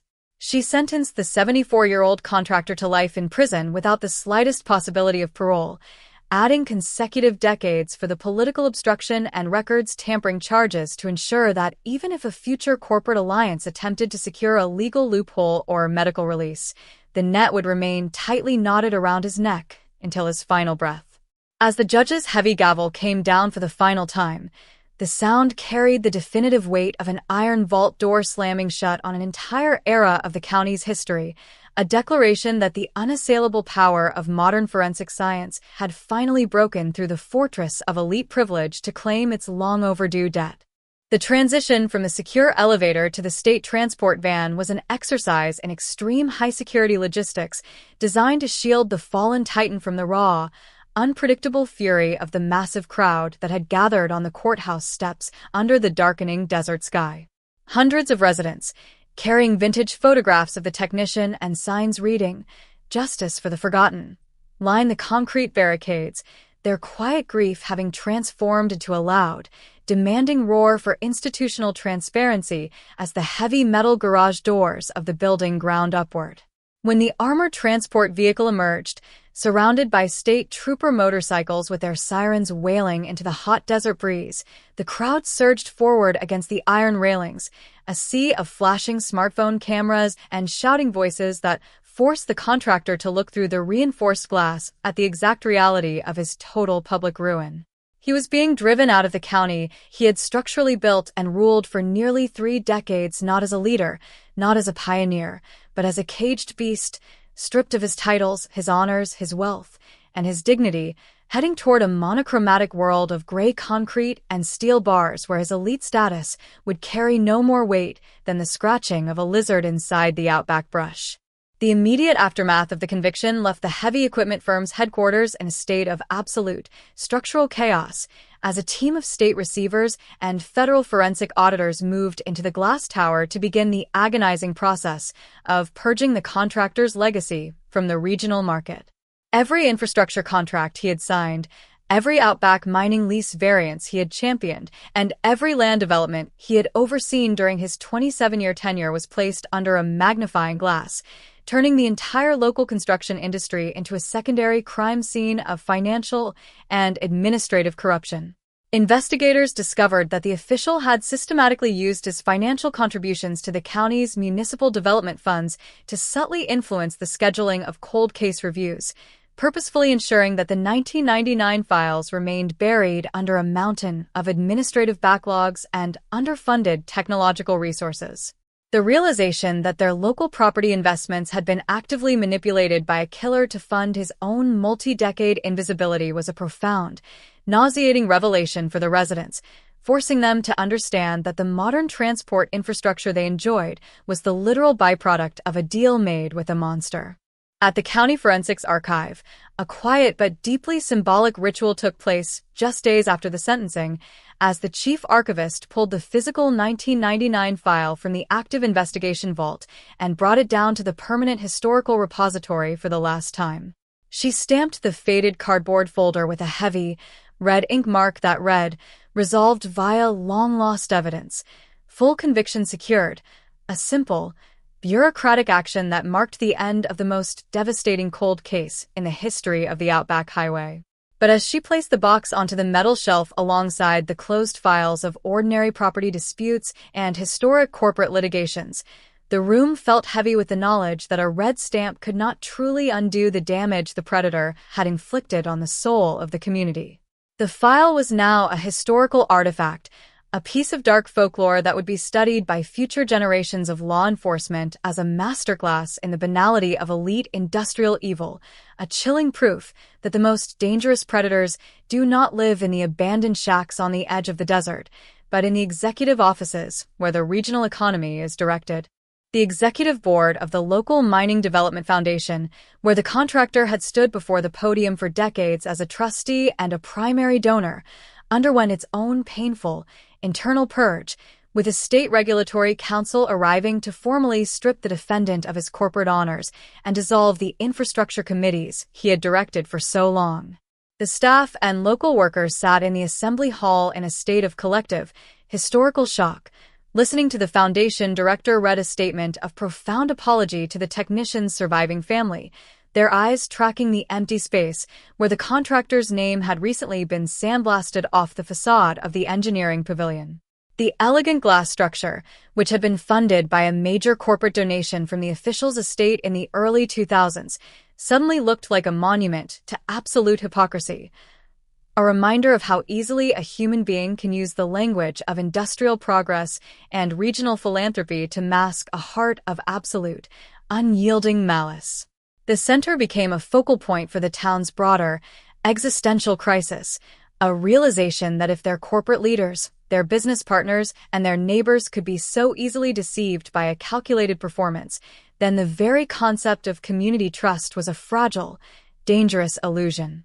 While the town struggled to find its footing in this new, ruined landscape, the technicians' surviving relatives retreated entirely from the public eye, turning away the book publishers, the television network producers, and the true crime podcasters who descended upon their home like vultures looking to monetize their 27 years of agony.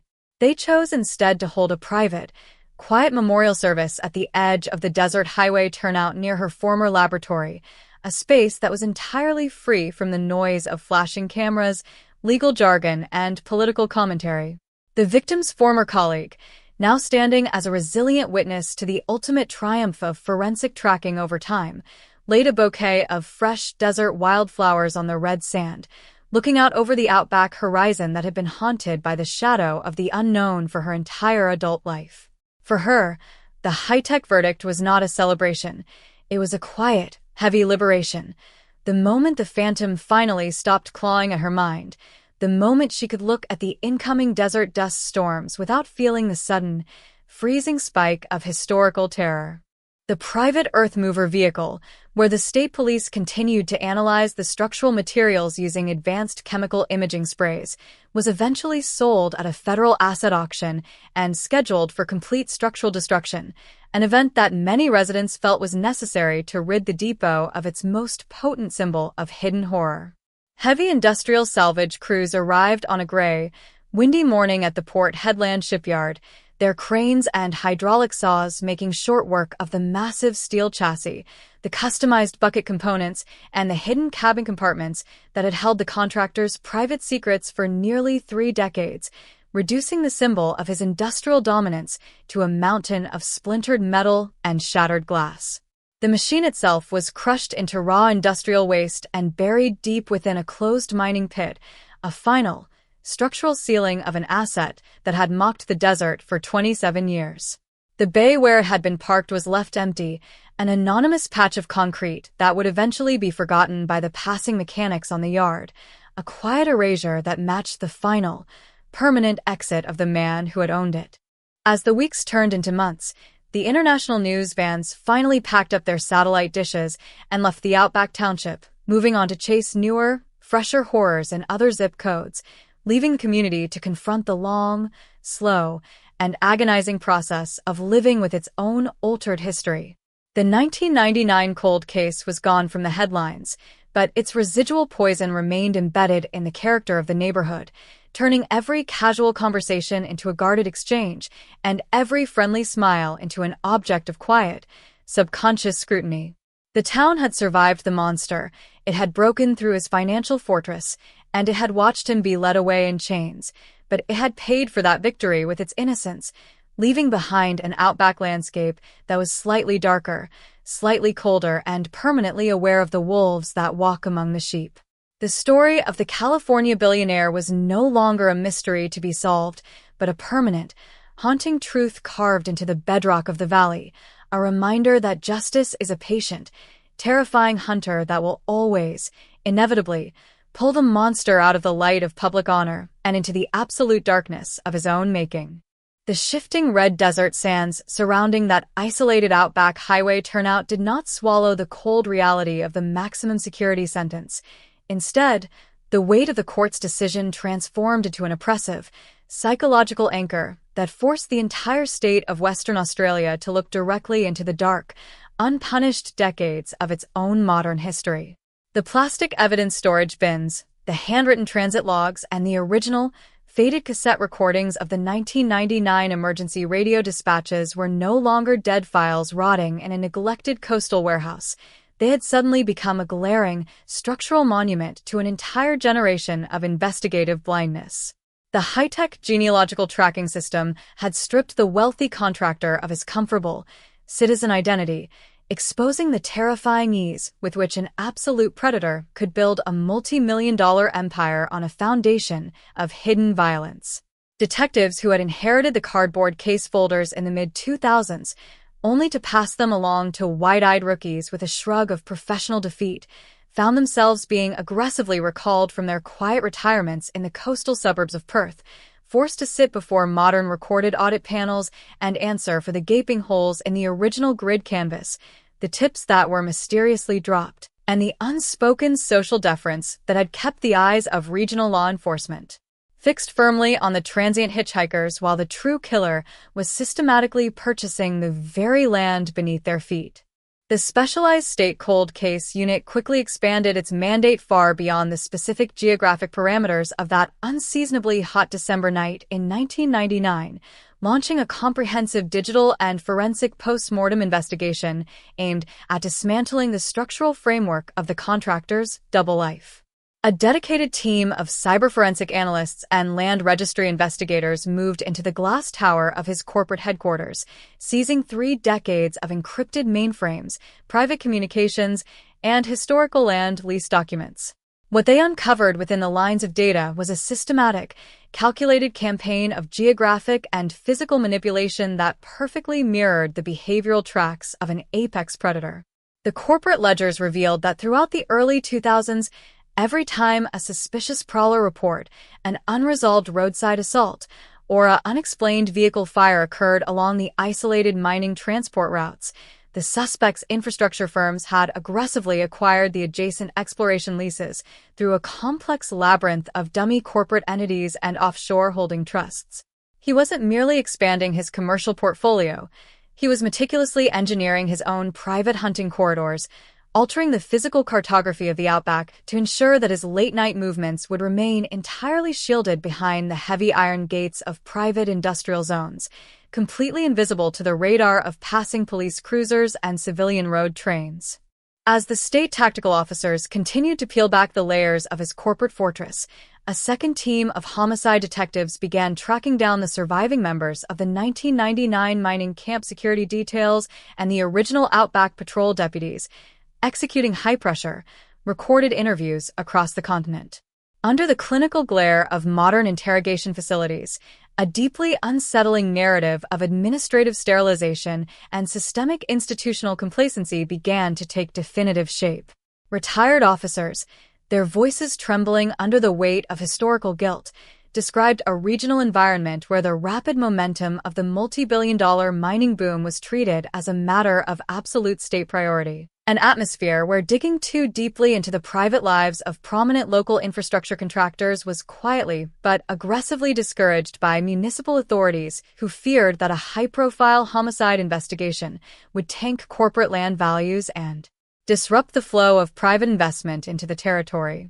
One retired sergeant recalled a specific afternoon in February of 2000, just weeks after the young laboratory technician had vanished into the desert night, when the suspect, then a rising star in the heavy equipment industry, had walked into the station to personally deliver a massive corporate donation to the Police Welfare Fund, casually asking the captain over drinks if the forensics lab had found anything useful on the highway turnout. The sergeant remembered a sudden, passing flash of visceral revulsion at the intense, unblinking quality of the young contractor's gaze, but the warning instinct was instantly buried beneath the weight of the man's immense social capital and his deep political connections to the regional development boards. The community's descent into a state of permanent, defensive paranoia accelerated dramatically as these discovery documents were systematically logged into the public court database, turning every roadhouse diner, mining camp mess hall, and local sporting club into an intense arena of amateur forensic analysis and bitter historical self-reproach. People who had worked in the suspect's heavy equipment yards during the golden years of the resource boom began to review their old interactions through a completely inverted lens, realizing with a sickening wave of clarity that his famous, unpredictable flashes of volatile temper, his absolute obsession with the satellite tracking codes of his luxury vehicles, and his habit of taking his private four-wheel drive out into the deep desert during blinding dust storms were not the eccentricities of a high-driven corporate pioneer, but the dark, functional release valves of an unpunished monster hiding in plain sight.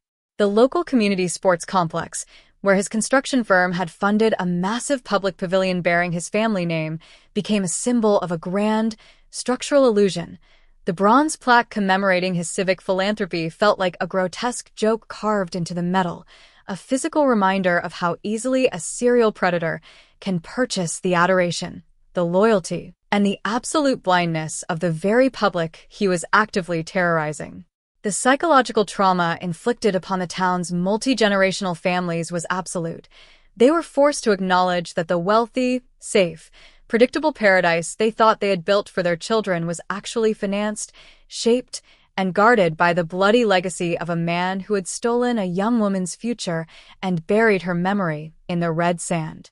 While the region wrestled with its internal demons and the total collapse of its civic identity, the high-tech forensic pathology laboratories in Perth continued their relentless, automated excavation of the secondary evidence recovered during the tactical raid on the contractor's industrial office, operating with the hushed, military precision of scientists handling volatile biological weapons. The technicians utilized advanced mass spectrometry and high-resolution digital scanning to analyze the chemical and microscopic trace arrays trapped within the fibers of old toolboxes, vehicle upholstery, and private storage lockers that had been hidden behind the secret floor safe of his workshop. Every run of the laboratory's genetic sequencers was an absolute, clinical battle against the natural decay of historical material that had been stored in suboptimal outback conditions for over 2 decades. The scientists were treating the killer's verified DNA sequence as a universal biological key, comparing his genetic profile against the microscopic traces preserved in dozens of other unresolved missing person cases, unsolved roadside abductions, and historical homicides across the entire western half of the continent, searching for any indication of a wider, multi-jurisdictional career of serial predation that the primitive technology of the 20th century had been entirely incapable of reading.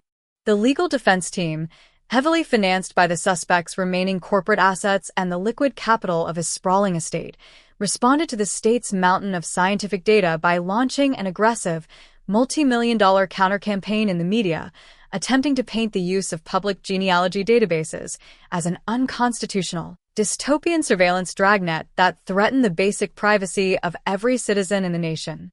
They hired their own elite geneticists and privacy lawyers from Sydney and Melbourne, holding slick, televised press conferences where they utilized highly technical language to suggest that the DNA sample recovered from the long-lost mechanic's rag had been hopelessly cross-contaminated by decades of improper handling and storage in a damp regional locker, rendering the high-tech genealogical match completely invalid. This was a calculated, expensive gaslighting strategy engineered to plant a seed of existential doubt in the collective mind of the state's legal apparatus, turning a straightforward capital murder prosecution into an abstract, terrifying debate about digital overreach, corporate data leaks, and the total erosion of personal privacy in the 21st century. The suspect himself remained completely stoic within the reinforced concrete walls of his high-security cell block, refusing to speak to the state's behavioral analysts or participate in mandatory psychological evaluations, his demeanor settling into the cold, calculated silence of a sociopath who believed his money would eventually buy him a technical loophole out of the abyss. The social friction inside the mining valley reached a violent boiling point during the week of the post-conviction discovery hearings, an event that drew international true crime networks, legal analysts, and documentary filmmakers to the regional courthouse, turning the historic desert plaza into a chaotic jungle of camera cranes, satellite trucks, and shouting reporters. Local residents had to navigate a daily gauntlet of global media attention just to conduct their routine business, their private lives, and structural shame broadcast to millions of screens around the world as a definitive case study in the banality of elite industrial evil. Inside the courtroom, the air was thick, hot, and suffocatingly tense. The suspect sat between his high-priced attorneys, his weathered hair perfectly combed, his face an unreadable mask of corporate disdain, his eyes fixed firmly on the judge as if he could command a dismissal through the sheer force of his financial legacy. When the prosecution presented a new series of digital overlays showing that the suspect's early satellite phone, one of the primitive, heavy models from the late 90s, had consistently pinged communication towers adjacent to 3 other unresolved missing person cases along the desert tracks. A dead silence fell over the gallery, a cold shock that made the sound of the outback wind rattling the corrugated iron roof outside feel incredibly loud. The state's presentation was not merely an explanation of scientific charts and digital metrics. It was a total execution of a manufactured legacy, a systematic, hour-by-hour destruction of the pristine public image that the contractor had maintained since 1999. They introduced a series of historical maritime and logistics logs from his equipment yards showing that on the exact night of the abduction, his private multi-terrain transport vehicle had signed out of the depot under a false corporate account number, moving into the dark desert tracks without its mandatory safety lights active, effectively vanishing from the radar of the local mine patrol during the precise 3-hour window of the crime. They produced ancient personal banking records showing a sudden, unpublicized transfer of large sums of cash to a private bank account in Singapore just 48 hours after the search for the laboratory technician was officially launched by the sheriff's office.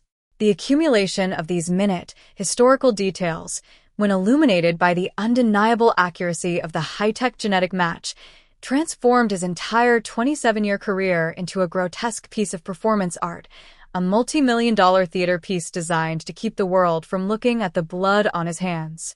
The emotional peak of these hearings arrived on a Thursday afternoon when the victim's former laboratory colleague, now a woman in her late 50s with lines of deep sorrow etched around her eyes, took the witness stand to describe the lifelong psychological sentence that the suspect's evasion of justice had imposed on her life.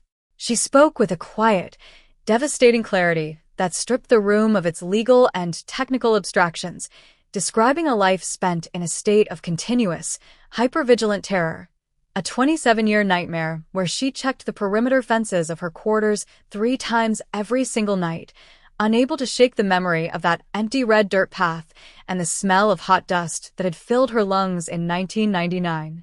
The revelation that the predator who had caused this lifelong devastation had been living less than 2 miles away in a massive, luxurious estate, attending the same industry galas and dining at the same high-end roadhouses as her family, sent a visceral shudder through the courtroom, causing even the hardened court marshals to look down at the floor in a moment of shared, heavy silence.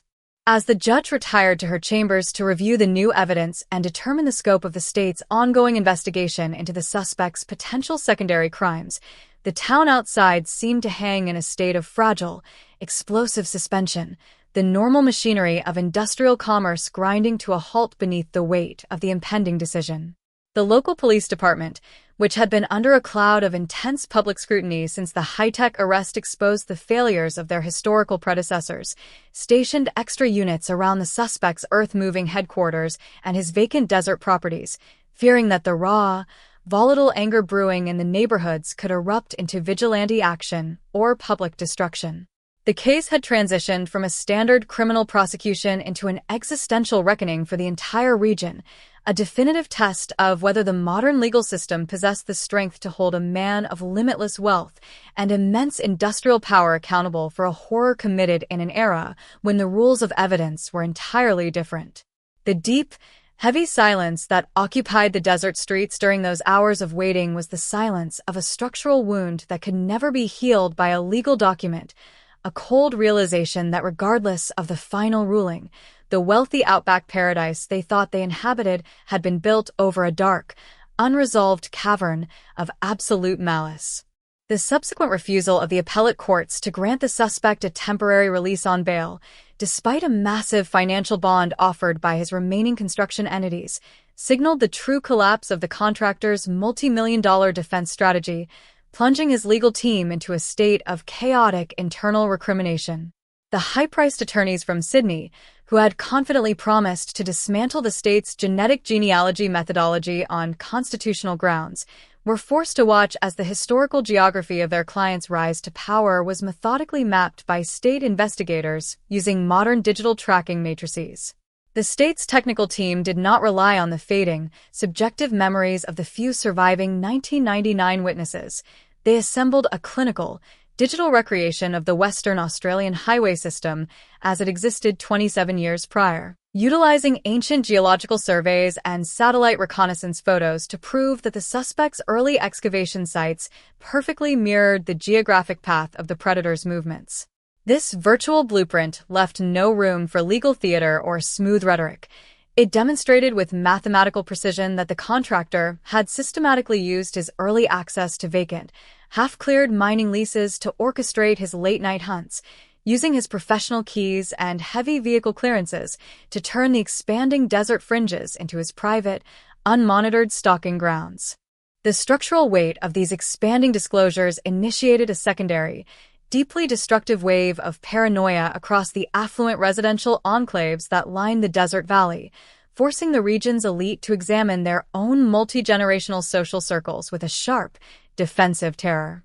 At the local industry clubs and charity boards where the weathered billionaire had once commanded absolute deference, his name was suddenly purged from the official archives with a frantic, bureaucratic panic, his former associates scrambling to distance their corporate entities from the radioactive fallout of his exposure.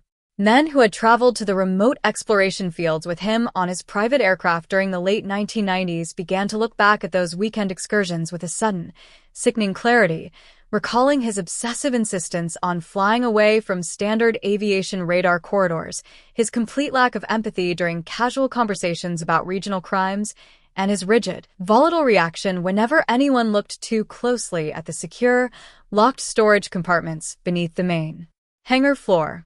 The luxury aircraft, which had once been a premier symbol of high society networking and industrial prestige, was now towed to a secure state storage facility in Learmonth, its airframe being systematically dismantled by forensic teams using advanced chemical imaging sprays to search for the invisible, biological phantoms of past violence that time could not completely erase.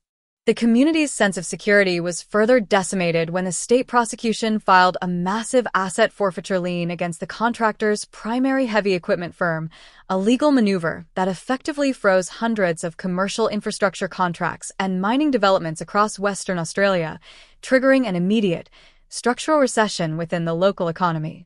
Earth-moving sites that had been scheduled to clear thousands of hectares of rich iron ore ground along the desert fringes were suddenly abandoned overnight, the massive dump trucks and excavators left to rust against the backdrop of the red sand dunes like mechanical skeletons marking the sudden execution of a corporate empire. Small business owners and local suppliers who had signed multi-year logistics agreements with the suspect's yard found themselves facing sudden, absolute financial ruin, their life savings trapped in a sprawling legal void created by their proximity to the killer's money laundering matrix.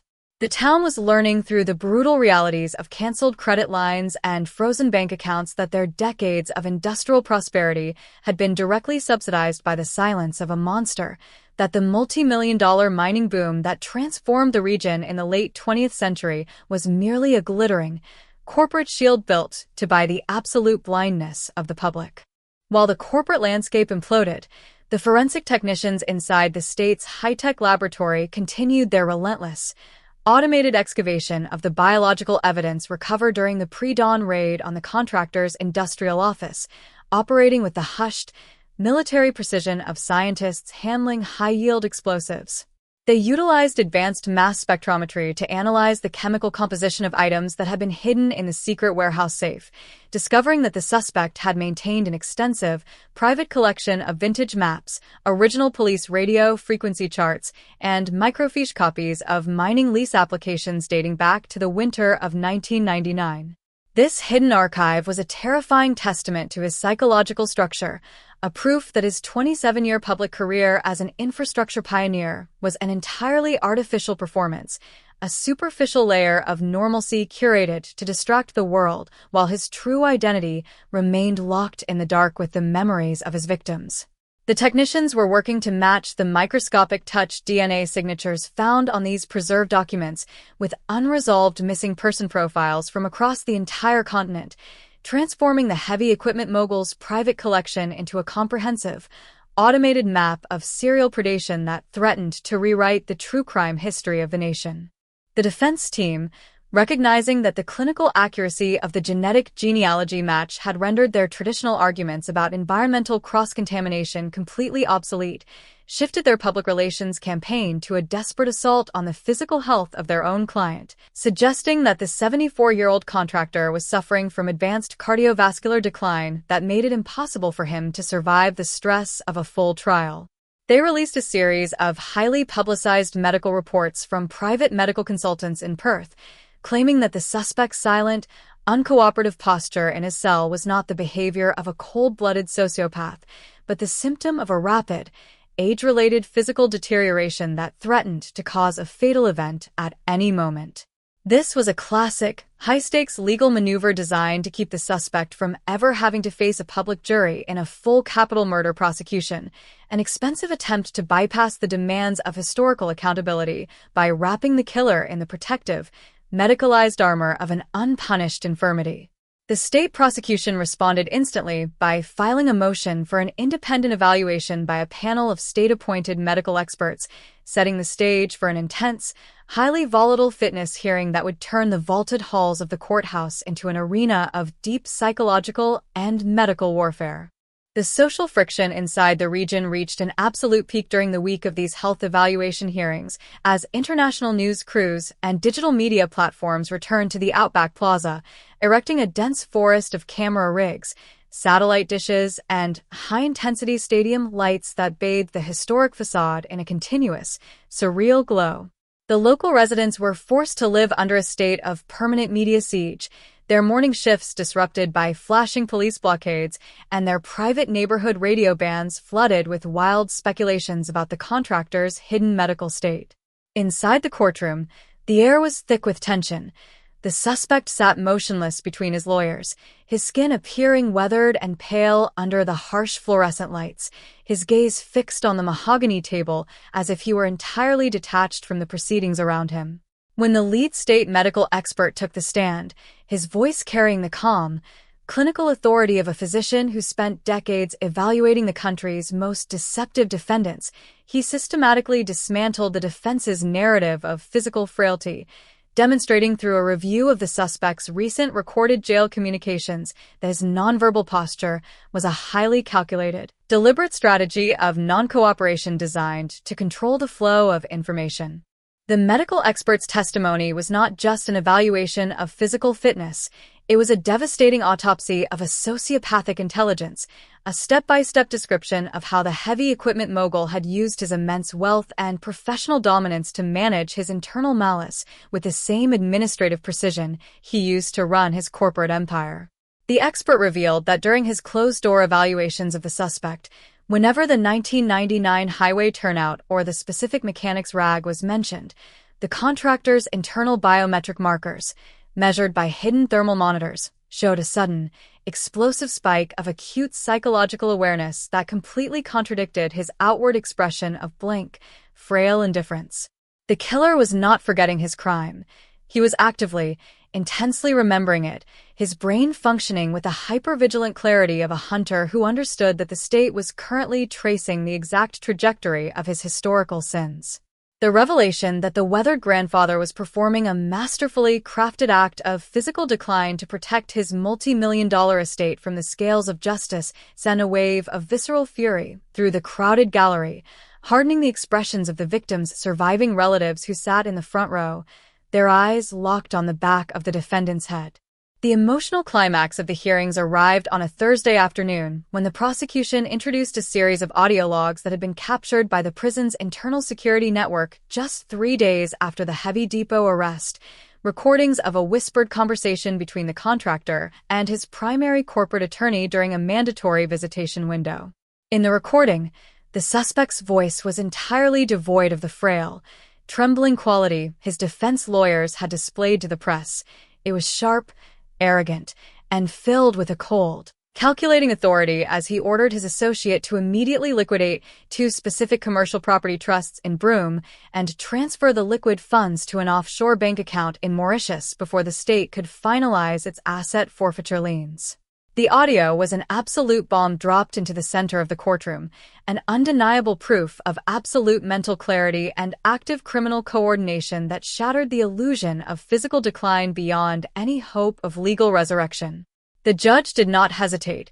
She stood from her bench and delivered an immediate, blistering oral ruling that found the defendant completely fit to stand trial, ordering that the selection of a capital jury begin immediately without any further delay or technical postponement. As the courthouse doors swung open that evening, releasing the packed crowd into the cool, damp desert air, the town outside seemed to absorb the ruling with a collective, heavy stillness, the realization settling into the bones of the community that there would be no clean, clinical escape from the horror of their history, that their most prominent citizen was going to be forced to stand before a jury of his peers and answer for the blood on his hands. The local police department, facing an intense wave of public scrutiny as the media continued to exhume the investigative failures of the 1999 precinct, stationed extra tactical units around the courthouse perimeter, fearing that the volatile mixture of multi-generational grief and corporate betrayal could boil over into public unrest before the first juror could be sworn in. The case had long since ceased to be a standard criminal prosecution. It had become an existential trial for the character of Western Australia's industrial heartland, a question of whether the unassailable power of modern forensic science could successfully break through the ultimate fortress of elite privilege and corporate wealth to deliver a long overdue debt to a young woman who had been erased from the world 27 years prior. The selection of the final 12 jurors was an exercise in pure institutional endurance, requiring the court to process over 1,000 potential candidates during a month of intense, deeply personal questioning that forced ordinary citizens to confront their deepest feelings about wealth, power, and the reliability of modern technology. Data analysts from both sides spent hours auditing the digital history.